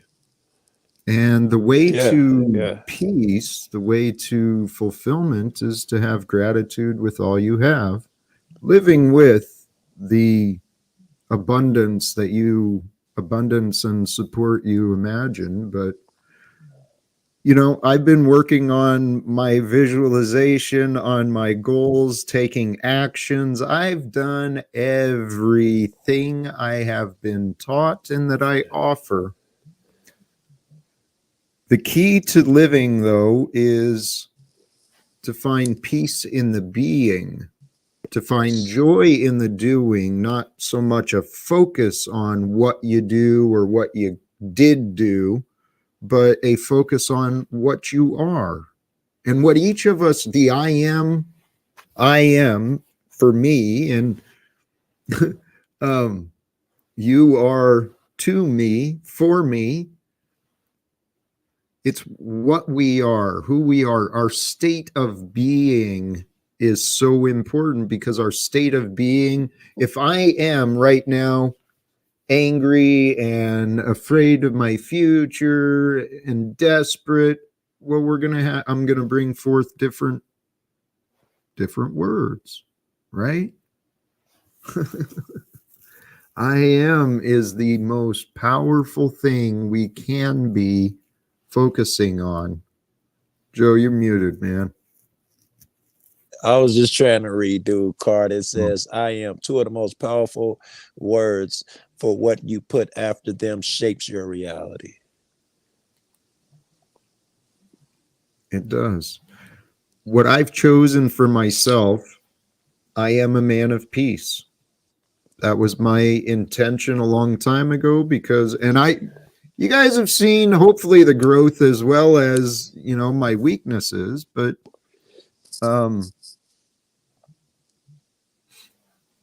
I wanted to be more grounded, more Christ-like in my behavior and my presence. It's given me faith for the future. It's given me an inner peace and an inner knowing that, guys, it defies logic for wars to continue. It defies logic for there to be for us to entertain punishment and revenge, to, withhold debts over people for generations. That's what the nation states are doing. It defies logic. It makes no sense. Speaking of wars, Jack, let's get your opinion. I've been busy last couple of days with the situation going on in Israel, Palestine. What do you think? What's going on, man? What's your opinion? It breaks my heart. I believe what is happening there is, as it was said, it is their version of 9/11. And for those who know about 9/11, I think it's very planned and very organized for the purposes of propagating fear, spreading the hate, get the violence as far spread as you can. And it looks like it is. It's infecting the world.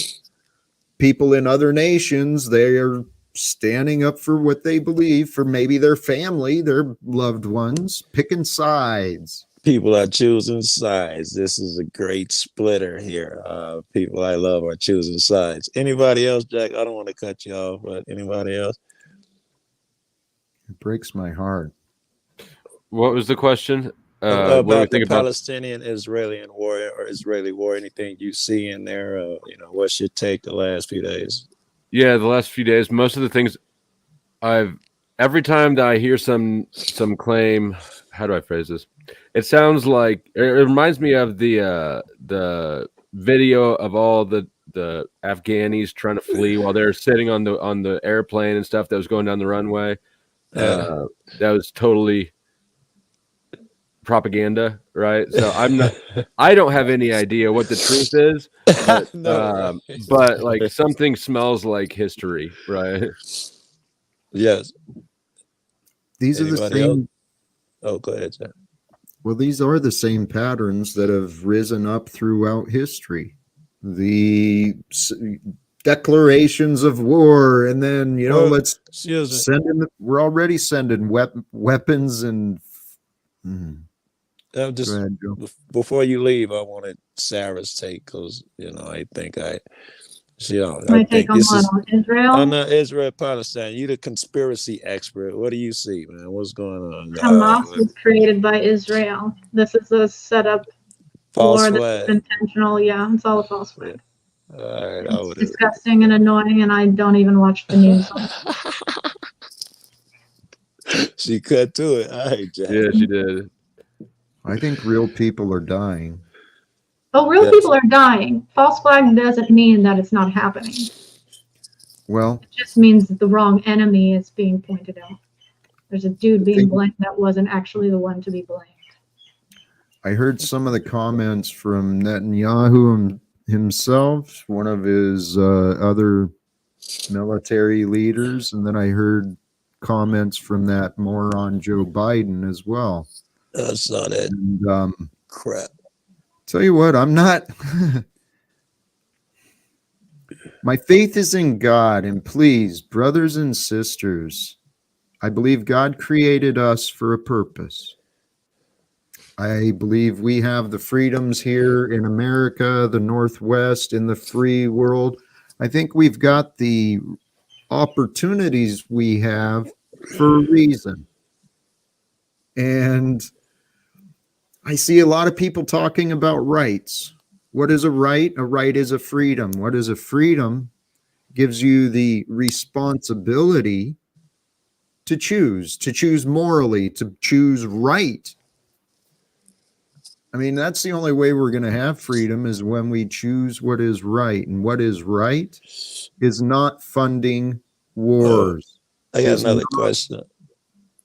If this is mostly for you, I guess, Jack. If it's true that this is a false flag and the plan is, let's say, to get all of the Middle Eastern countries to attack Israel, which ain't hard. They hate them anyway. Get America involved, you get World War III or whatever the fuck, whatever that false flag bullshit nonsense is.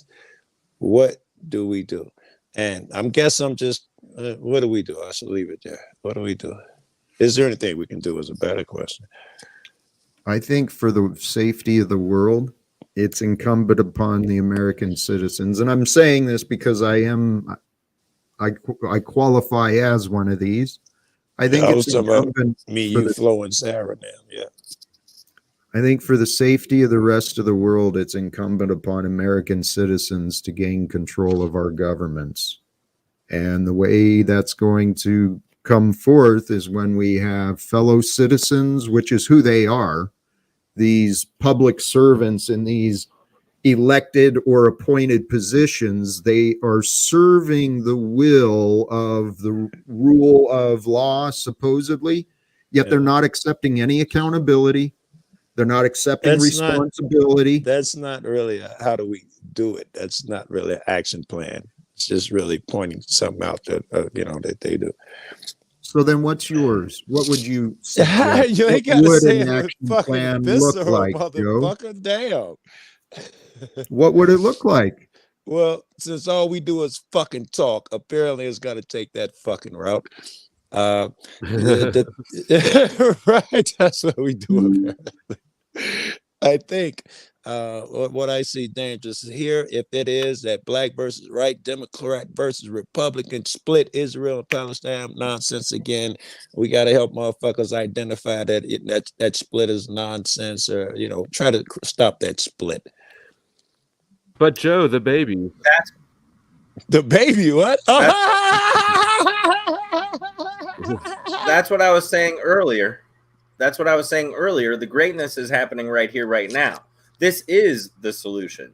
We're all becoming more aware. We're sharing that awareness with other people. We're building unity rather than division. We're opposing the narrative that's going on out there so that we can all make up our minds from here and resist peacefully what we're being taught, and actually think for ourselves. So I think that that's why this is the greatness.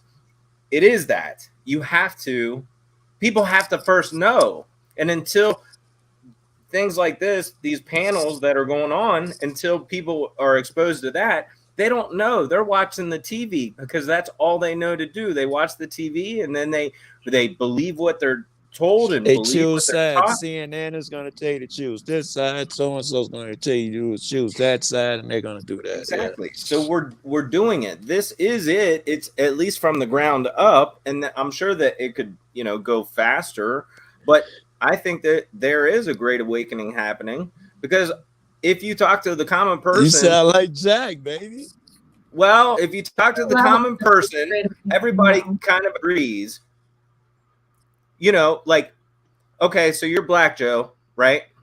I'm white. Yeah. I'm as white as I can be, dude. But I love all people.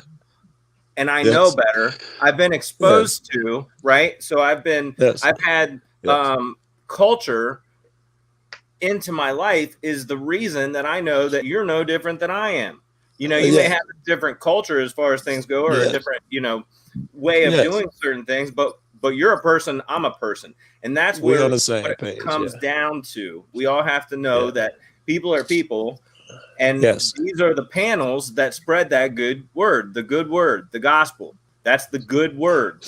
That black white thing, I We're don't want doing it. to derail the conversation, but that black white thing, I think I spend too much time with that bullshit, especially from the black side, man. You know, they think they're different from a white motherfucker, a certain sect, not the average, but you know, there's a lot of black motherfuckers that, you know, you Caucasoid, mountain dwelling, you don't have the melanin in your, that's a big belief that you got to battle a lot when you're a black dude, bro. Well, it all stems from ignorance, is all. That's it.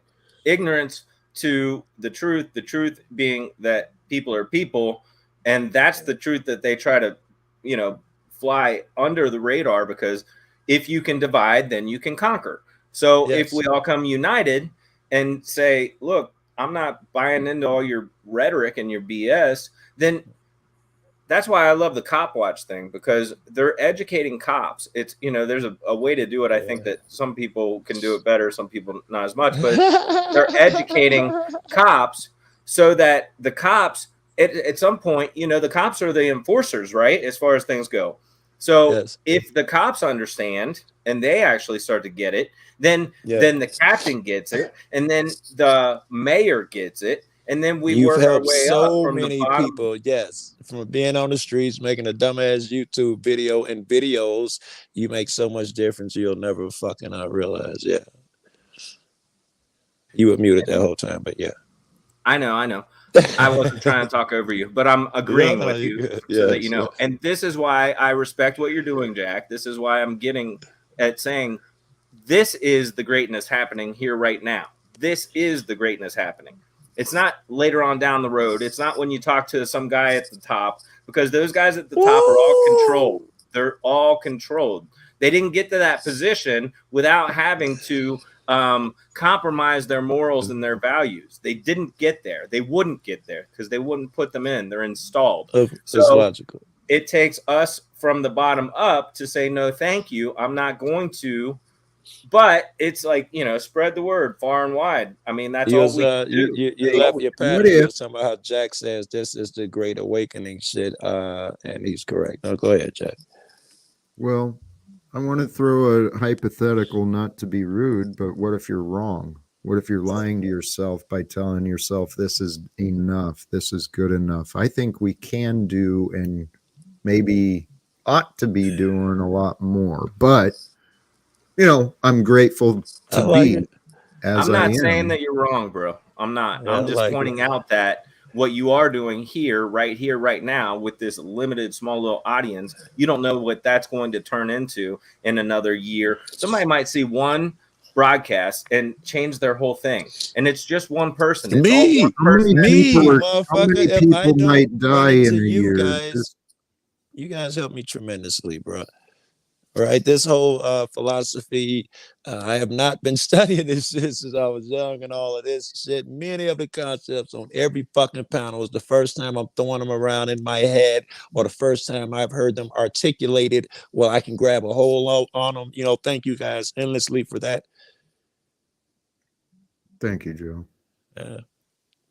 I would argue that this Great Awakening that Aaron is talking about is the 3D version of it that's manifesting. I dig it, baby. I dig it. Yes, I understand. Because the true Great Awakening is happening on a spiritual level. And both are happening exponentially. It was incredibly slow in the beginning, and it is starting to pick up pace, and it will make a dramatic spike up here very, very soon as more and more people are waking up. I love it. Again, I think you Speak echoed it. Jack. This sounds like Jack talking to me, man. Again. Speak it into existence rather Hey. than giving the focus and the attention to the war and the calamity. Speak on peace and understanding and love and unity. Really, truly. Yeah. I mean, speak on those things. That is the thought that just came up, is that is what I hope to do. Is I hope through these conversations, perhaps maybe people may feel a little more comfort or confidence in themselves taking on that spiritual journey, bringing some focus into the spiritual essence of being, and Maybe asking they feel those they're not questions. alone, right? Because maybe they'll Yeah. know they're not alone now because they hear us as other people share their ideals. Yeah. Amen. Questioning the traditions that we were raised with, questioning the common myths being shared in the media. I think for the most part, those who found their way here are already doing a lot of that. What Particularly, question? What are we questioning now? I mean, questioning my fucking rap music. Oh my God, I love the music, I love it, but they always got to throw something that I want to choke a motherfucker in there with the shit that I love. I'm questioning that. What are you cats questioning? Part of your culture or upbringing right now? Hey, Joe, I love that. I did that myself. I looked a little closer at the music I was listening to, because those lyrics, man, that energy, it gets into us, and we start singing those loops in our head.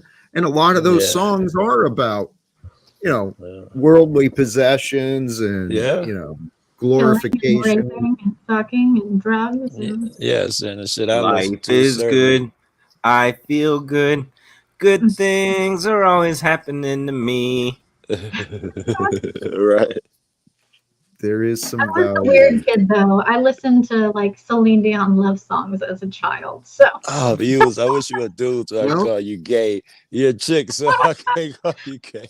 Hey, even those, they condition us to develop these romanticized images That's of dope. relationships, and they encourage us to be destroyed when that loved one escapes. I dig it. And they encourage us to, I don't know if this is intentional, but they encourage us to idolize people like these stars who give us this. We put them on fucking platforms, we idolize them, and they roll with it. They become gods and shit like that, and that's spooky.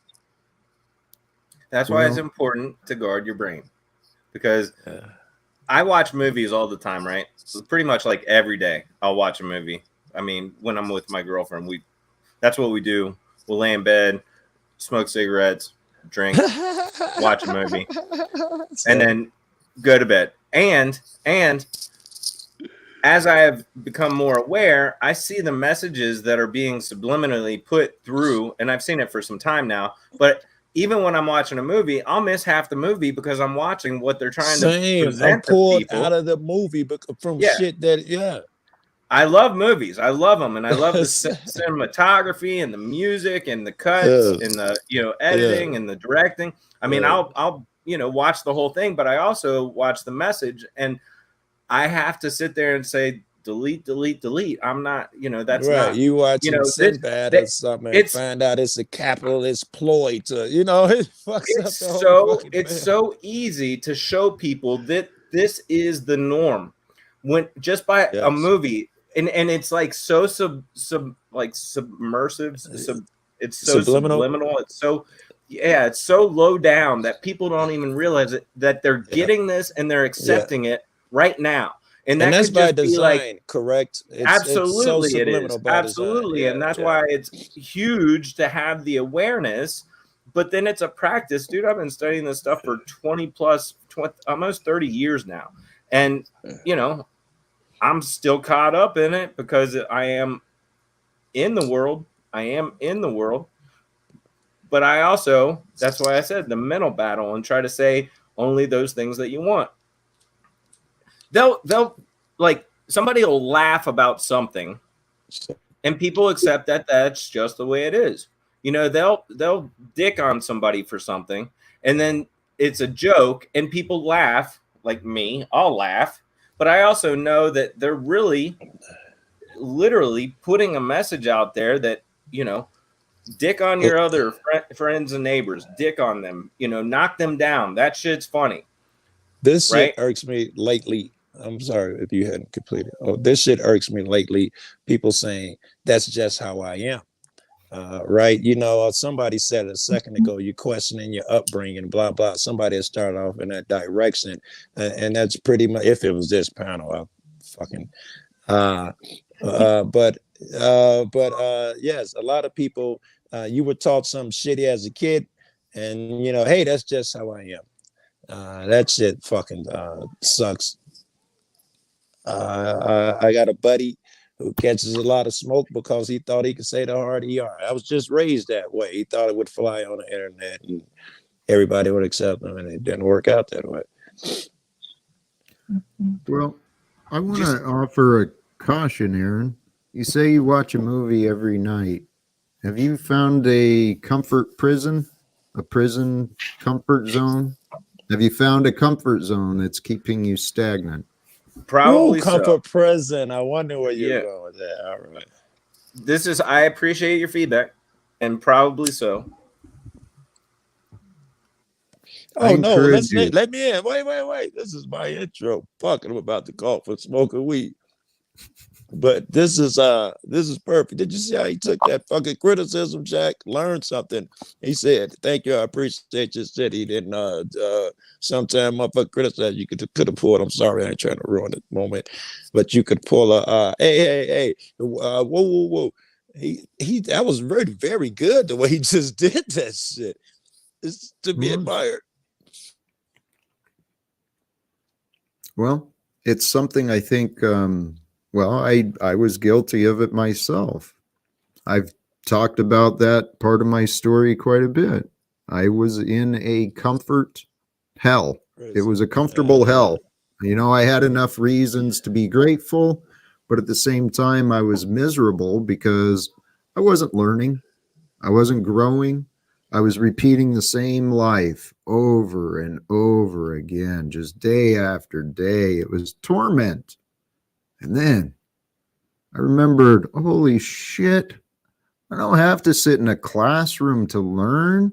I'm not dumb. I can teach myself all sorts of things. And that's what I started doing. And I tell you what, I shut off the entertainment in 2017. And there's been limited occasions, but it's mostly documentaries, lectures. I found my passion. And I encourage everybody, if you're feeling a little stagnant in your life, if you're feeling a little bored, and maybe that is the perfect place for you to be at this time, is comfortable where you are. But if that's not where you should be, use today. That's dope. Restart, renew, regroup. Yeah, and pick a direction. That's so dope, because in some ways you must become comfortable where you are on some levels, right? That's a mastery of mastering yourself. But at the other thing, you cannot. There's a duality. You cannot become comfortable where you are because there's so much experience and so many people to see and so many things to do. It's a great, good. Amen. Think about. I have given a lot of thought. And actually, brothers and sisters, I'm all in. I'm either going to be a comeback story of to be told, or a tale of tragedy. I'm going to go down in history as making some foolish claims and choices. But I've been focusing on success, on the life of my dreams. And in the life of my dreams, those around me, and I think big, those around me have less worries for themselves. In your bigness, Jack, I wonder, and you're the guy I root to my philosophy. I wonder if you miss the moment of the moment, right? Because you do have big plans and you do rush to get there. And this is, you know, until I achieve this, I may not be a certain so and so, and you may miss the totality of the moment. Right. Joe, admittedly, I used to do that. I got so caught up in my purpose, my goals. I was just narrow-minded, focused from one task to another throughout the day. And then I did find I was carrying burdens that nobody expected shit but me. So I learned how to relax. And in learning how to relax, how to give God more credit. This is God's game. There's, apparently peace, or apparently war is supposed to happen at this time, but I think peace is happening in the future. Because that's what I'm focused on every single day. You said war, and you made me think Hamas is Israeli intelligence and so on. So I've been hearing that stuff. So how common knowledge is that? Because it shouldn't fly if the Israelis attack themselves and blaming Palestine. So what am I to think there? Well, just as over the recent years, we've seen a lot of signs of infiltration, right? Organizations may have the right idea, and in the state of Israel, that's a military invasion. That's just absolute. Which part? The Palestinians? Which part was the people of military Palestine? As I understand, the way it's been occupied there, and they're destroying homes, just taking shit over. Taking their fucking land and shit. Yeah. It's like an invasion of. I don't want to get too descriptive. And they'll wait till they redo it and do all new roads and apartment buildings and shit. Then they'll come in, encroach, take that area over, kick the Palestinians out, put Israelis in there. And of course, the people at that border is going to hate those people. I did all of this to build that house or earn that apartment. And once I got everything, new building, everything, you just come take the whole neighborhood. Shit like that won't even be reported over here. So most people don't have a fair gauge of that both suck. They're going in there, killing those people, kidnapping those people is a horrible thing. And then just indiscriminately killing civilians and dropping apartment buildings as a response is a lousy thing. It became an excuse for seems like they were ready for that fucking excuse. Yeah, it seemed like they were way too ready and willing. They declared war in like 30 minutes. Well, it's a war, go get them. They were waiting on that moment, yo. I wouldn't be surprised if there's more actions coming up in different parts of the world as well. And it's logical. Wars and rumors of wars. Remember that shit? Well, in the last day. All the more reason that the masses who are awakening, that we come together and we find some ways. Because honestly, I don't believe there can be peace until it's throughout this entire world.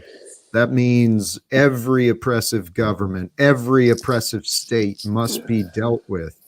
Let's take Jesus, man. Jesus. Hey, amen. What is Jesus if not the energy of love? Love love which brings forth the truth that heals. That is all of us. We and are that forgiving all shit. That love. That forgiving shit has love and Jesus all over it too, man. So just chasing those two things is a good start. Forgiveness is easily shared when people admit their wrongs. And that's the difficult part. Yeah. It is the difficult part, but when people feel safe, when they're not afraid of being persecuted and punished, they can be more authentic. And authentically, people can admit when they were wrong. The problem is, go ahead. I would also argue that forgiveness is supposed to be given whether they admit any wrong or not. This is where I was going with that. Nothing to do with the other person. That's right. Forgiveness is what unblocks your own heart, because the unforgiveness is what hardens it. Yes. Exactly. I was going to interject that. That was essentially what I was going to say. Mm-hmm. You forgive for you, not for them, and it doesn't matter if they realize that they're wrong or not. If you know that they're wrong and whatever, you forgive them Forgive them, Father, they know not what they do. That's like a huge, powerful. I mean, it's powerful for you. The golden rule is for you. It's not for them. So would you like to be forgiven? Then you forgive somebody. Amen. So, okay, there's certainly exceptions. There's certainly disagreements. Please consider what I'm saying, though, because there was more that I was trying to get to. I mean, forgiveness is, you're right. Forgiveness is for the one who extends it. Yep, though that is our purpose. We're all supposed to offer forgiveness. How often is that practiced? You know, not enough. But when people admit to wrongdoing, then it is so much easier to forgive. And let's face it, I think if many of the employees of some of these corporations and governments started coming forth, speaking about the oppression, maybe the genocide they've been participating in, I think if people start coming forth, admitting their roles, we can forgive. We can even protect them and help them feel safe in their admissions. Can I give a alternative view on that? Yeah. And I don't think that that's truly forgiveness. I think that's the ego feeling better because you got the other person to admit they were wrong. And that's not truly forgiving. Okay, here's the other part, though. Here's the other part. The power of truth. It applies to us all. Okay? The truth, for it to be processed through our minds and our hearts, it's got to be vocalized, expressed, language got to be applied, it's got to be known and understood. So why is that true? But if you know the truth, why do you have to have them speak the truth for you to forgive them? I didn't say it was a need. Okay. What was the word you used then? I missed it. I said when people admit they were wrong, it makes it much easier to offer forgiveness. It's not a need. It's not a requirement. I'm encouraging people to consider this in their own relationships. If you've done wrong to someone, if someone is harboring ill will towards you, you can offer peace. You can offer that step towards their healing, towards their forgiveness. See, I don't think I hear what you're saying, the words that you're saying, but I don't actually think that's forgiveness. I truly think that that is the ego feeling better rather than feeling wounded about being wronged. That's how the ego is conditional. Can I play middleman? Have disagreements. I don't. Can I play middleman? I think what you're saying, Jack, is I think it makes sense. It's easier if somebody actually gets that they did something wrong for you to be able to give that forgiveness. And I also think that forgiveness is unconditional. You're forgiving them regardless of, because that's for you, not for them. So you really don't understand forgiveness. If it makes it easier, if they apologize, you don't understand forgiveness. I'm kind of in agreement with you on this, okay? But what I'm trying to do is play middleman here. All right. So you're doing well. You're doing well. I'll start off exactly like you did. You're doing well. So once you understand forgiveness, then you can forgive anybody for being who they are, how they are, regardless of what they've done. You can forgive them because they're only doing what they know to do. And you know why they're still yelling at you, mad at you, or still doing the same shit. You can forgive them and you're fine. Suddenly you're healed and that doesn't affect you anymore. I think what he's trying to say, what Jack's trying to say is, in order for somebody to actually get the understanding for themselves so that they don't repeat that pattern, they have to understand it, and they have to, maybe, I don't know if you have to voice it, but I think so. I mean, I think, it's from about the humbling other side, it makes a ton of sense. Yes. Humbling yourself enough to say, I screwed up. I was wrong. What I was thinking at that time was not right. And then it's very easy. I agree with him. Yes, if you can get that very guy easy to vocalize that. Yeah, I forgive you. Yeah.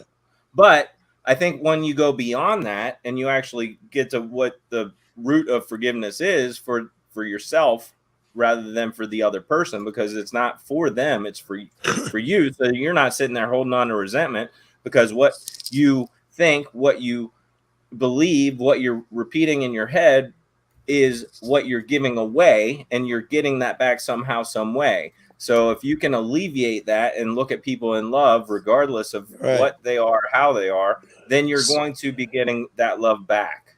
That Sarah was onto something when she said ego or whatever she was saying. It really is how some people need an apology. It's on that scale somewhere.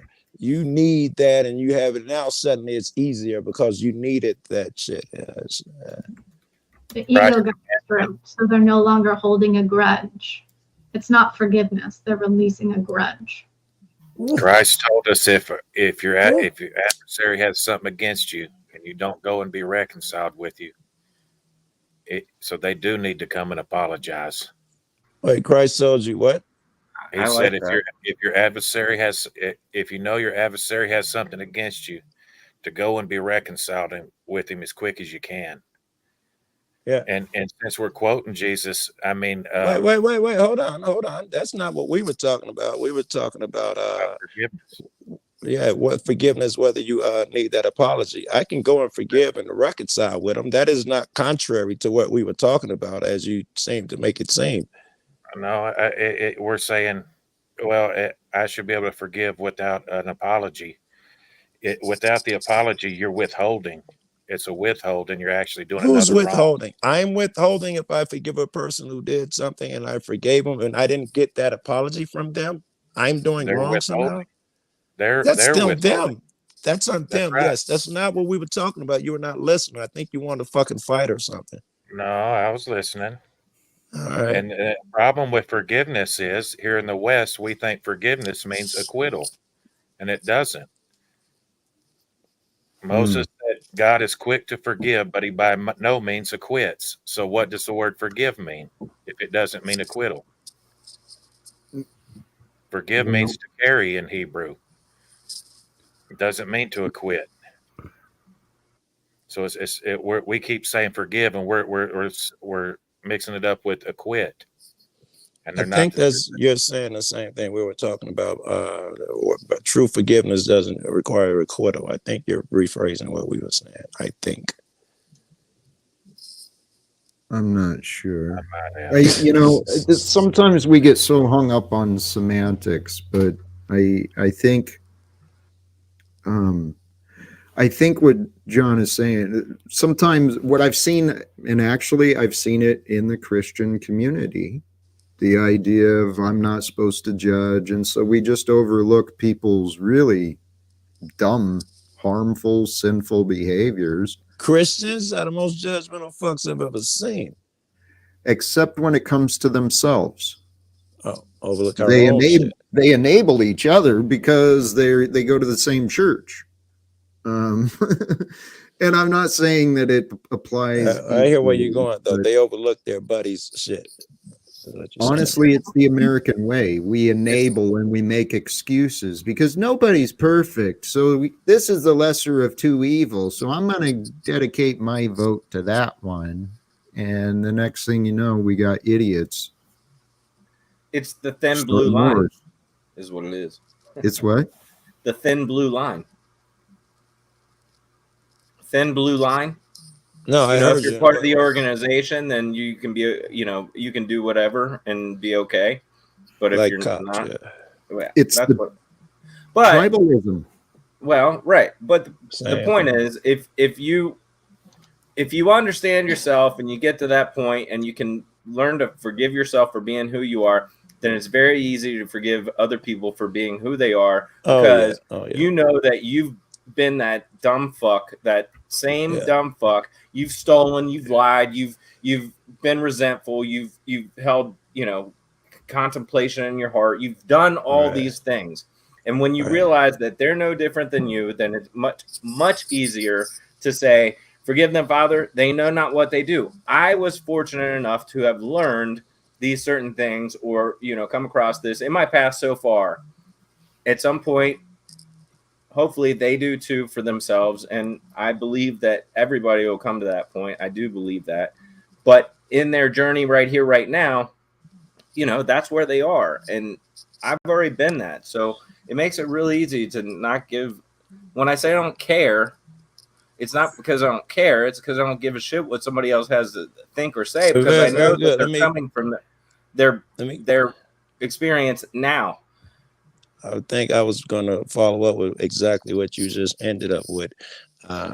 You don't really judge people. When we were talking about people are judgmental and stuff, it's kind of like the other thing. You don't judge people. They are what they are. You can make an observation about them.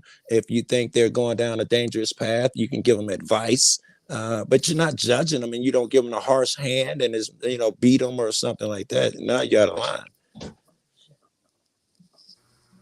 You still may give them a harsh hand, because that's why. Okay, look, I'm gonna.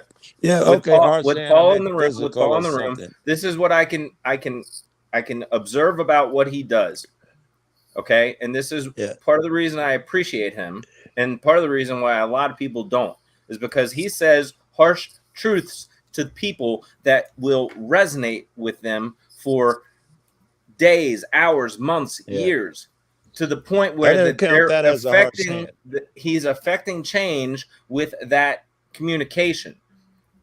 I said it's not my approach, it's not my style, but I can appreciate it because it is coming from a place of love in his heart. I can see, I know. All right, wait, hold on.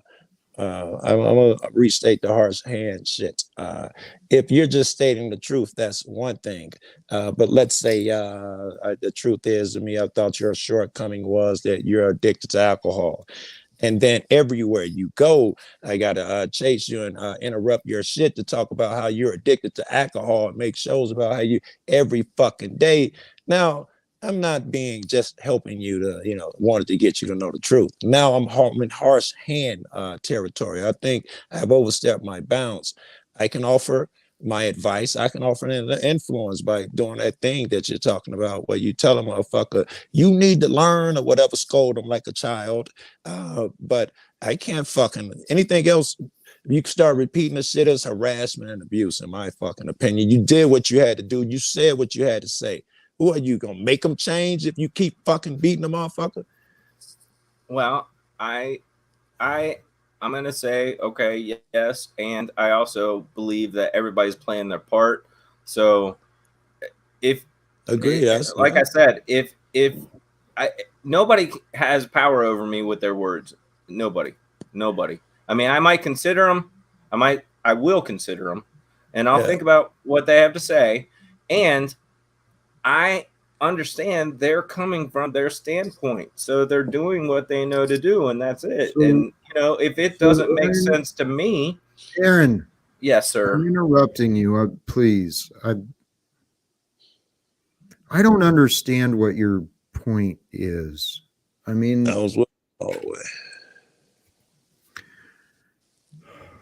there's one thing about accepting people. There's another to just pretend we don't see. I see a lot of people embracing their ignorance, and it really blows my damn mind, to be honest. People pretending like ignorance. Well, yeah, people pretend that what's happening right in front of their face is not happening. That's like they willfully put blinders on their face. And then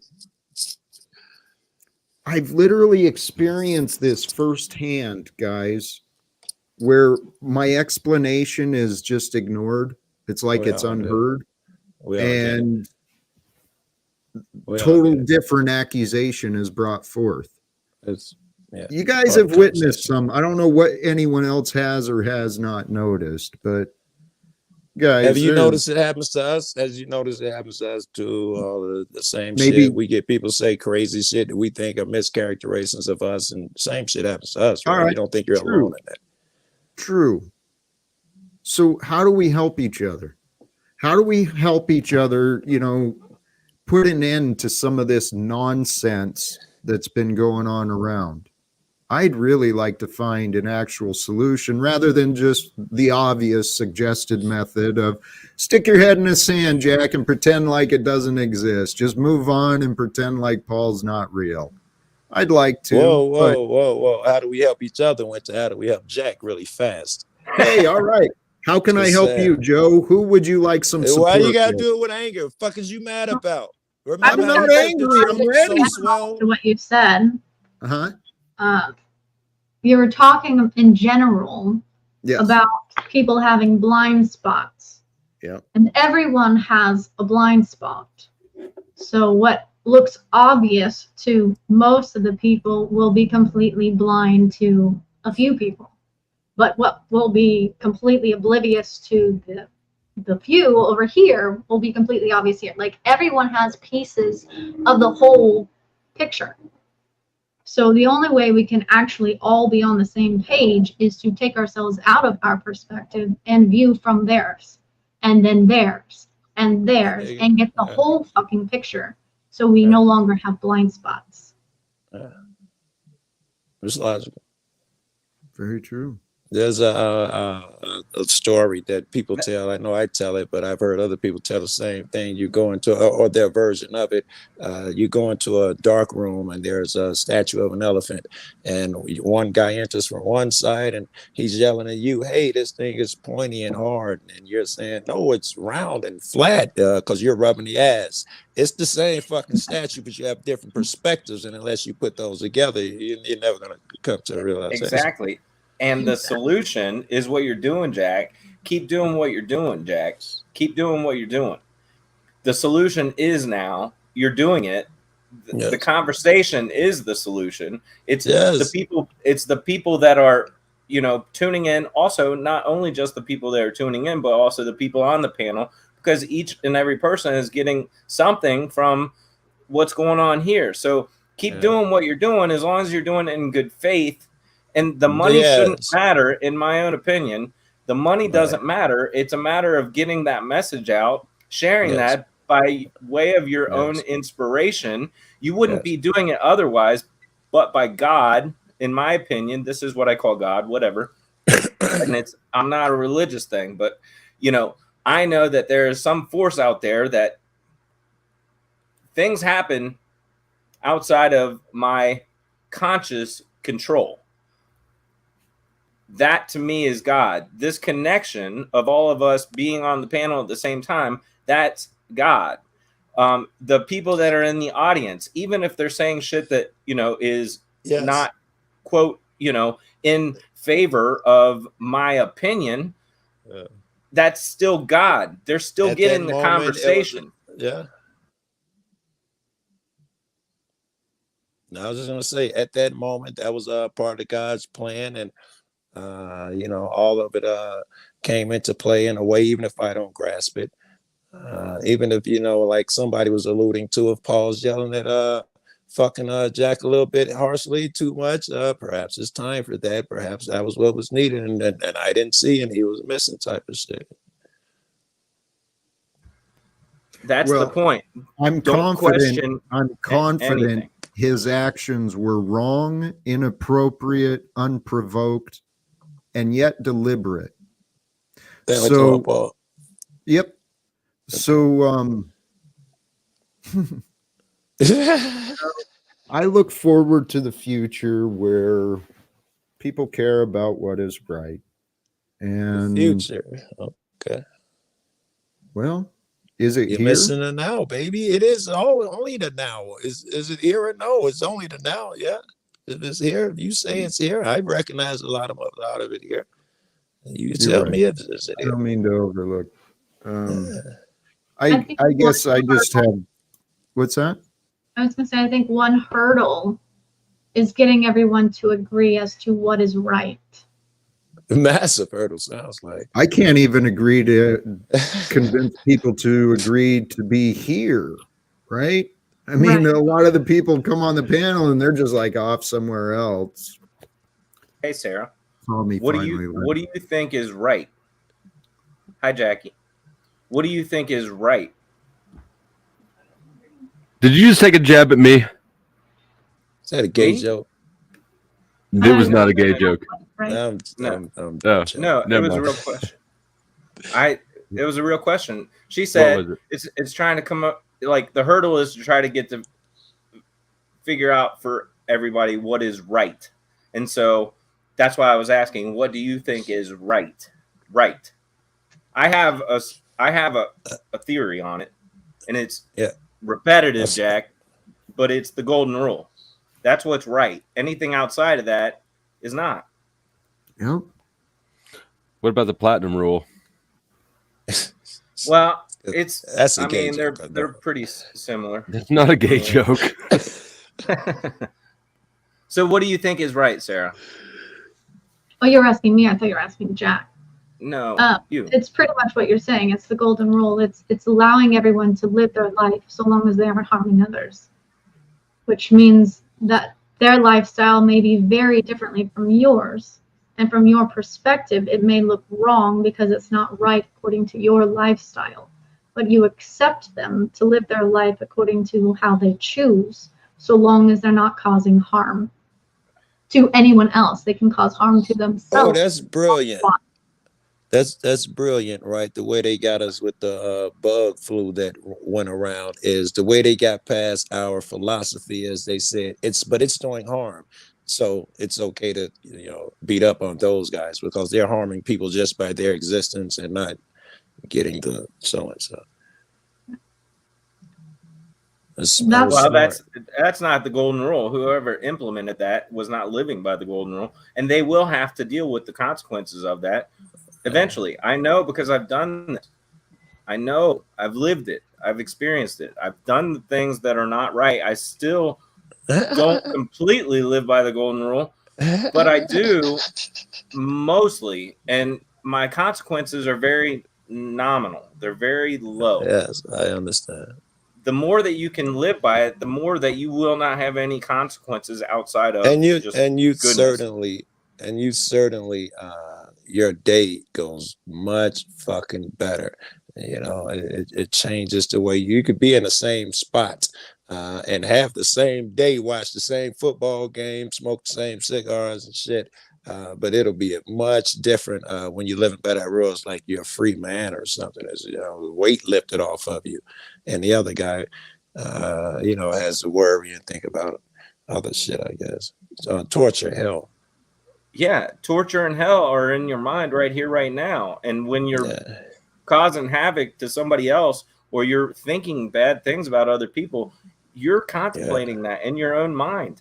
You're dealing with that. You're having the fight. But when you just love and it doesn't matter, and you forgive and it doesn't matter, then there's no fight to be had inside your mind. Nothing affects you, right? Nothing affects you, so you're not fucking griping about some perceived slight from earlier that day. I can't believe that girl wore that clothes as if you fucking is your woman or your mom or something.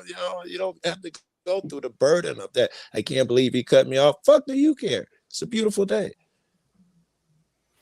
I would also say that even if you just think about it, you are still causing harm to others. You don't have to actually do it. So energy being sent out are manifesting in some way. It's literally putting a curse on that person. It's like when Jesus said, if you thought it, you sinned. It's like somebody misinterpreted it, and he was saying that to think it, you fucking made the thing happen, and some caveman interpreted it as something different.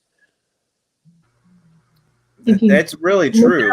And think lust, you committed lust in your heart.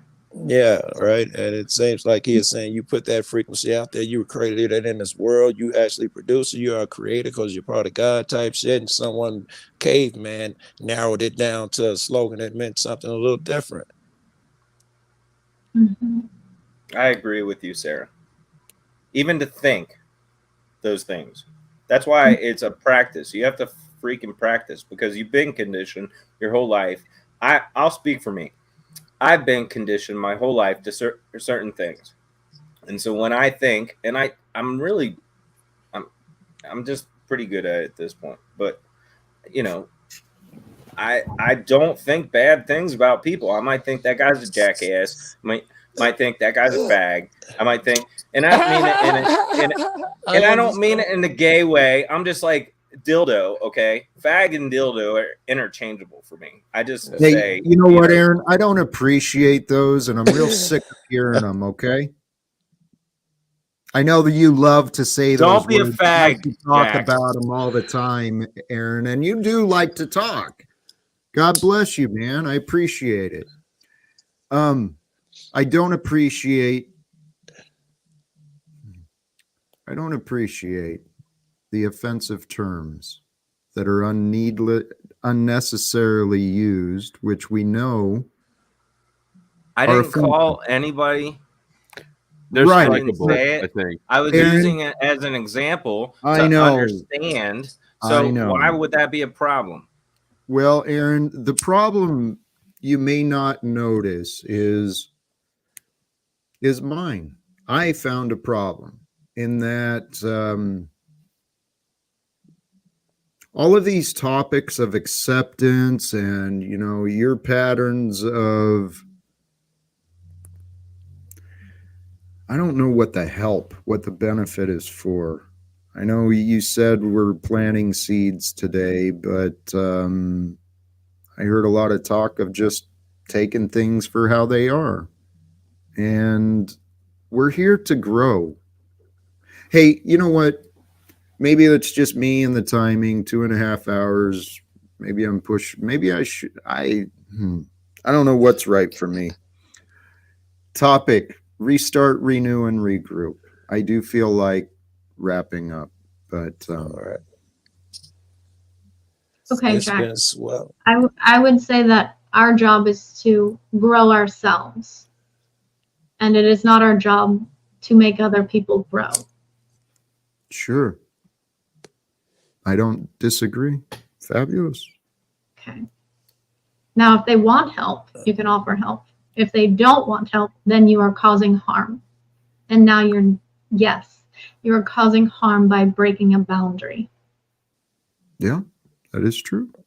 And the thing is, though, so here's where we're at. We're in a world filled with egoic, strong-willed personalities who have been conditioned that they don't need help, they don't need improvement. Matter of fact, we've got other broadcasters here going around with this fucking godlike mentality that I've been trying to navigate myself with. And the advice I get is just do what you've been doing, Jack, all on your own. And the advice I'm hearing is, yep, it's all done on your own. Well, brothers and sisters, the self, the spirit is not all alone. The spirit is unified and connected. It's our mind, our thoughts, which keep us saying, I can't help. And, you know, maybe there's truth to that. You are right. You are right, Sarah. I've offered offense when I've tried helping people because they've got their blinders up and they don't see what I see.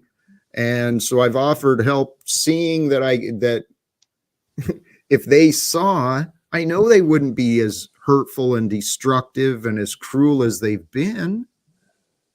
But praise be, this is the life we're sharing. Mine,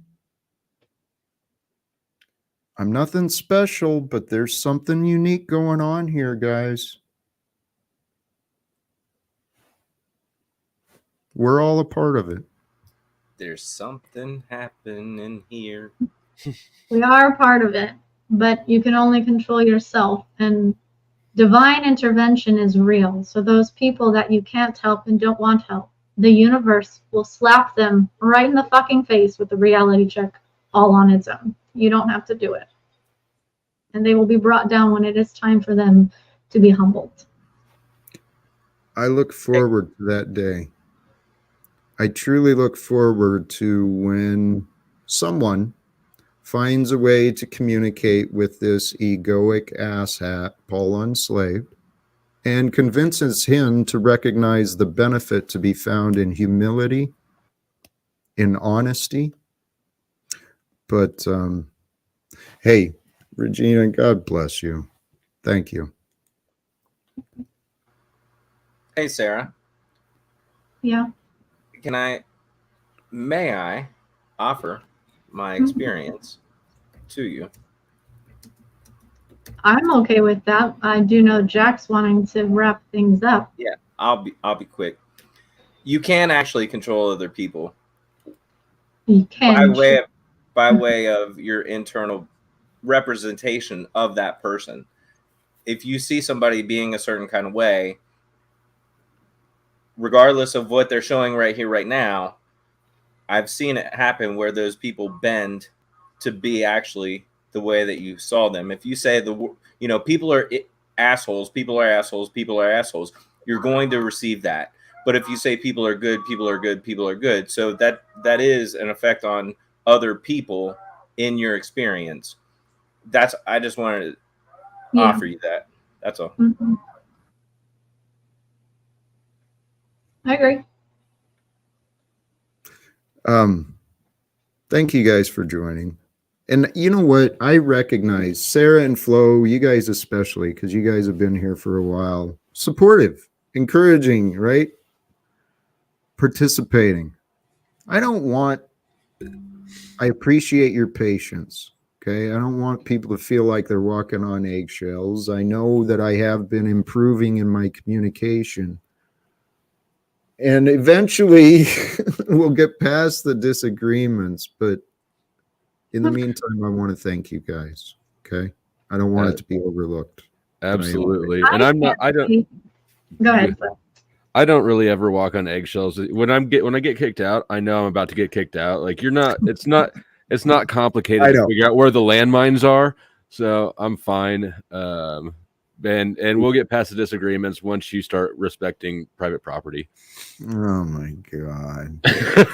I don't understand that reference, but I was going to say, learn to enjoy discourse rather than see it as attacks.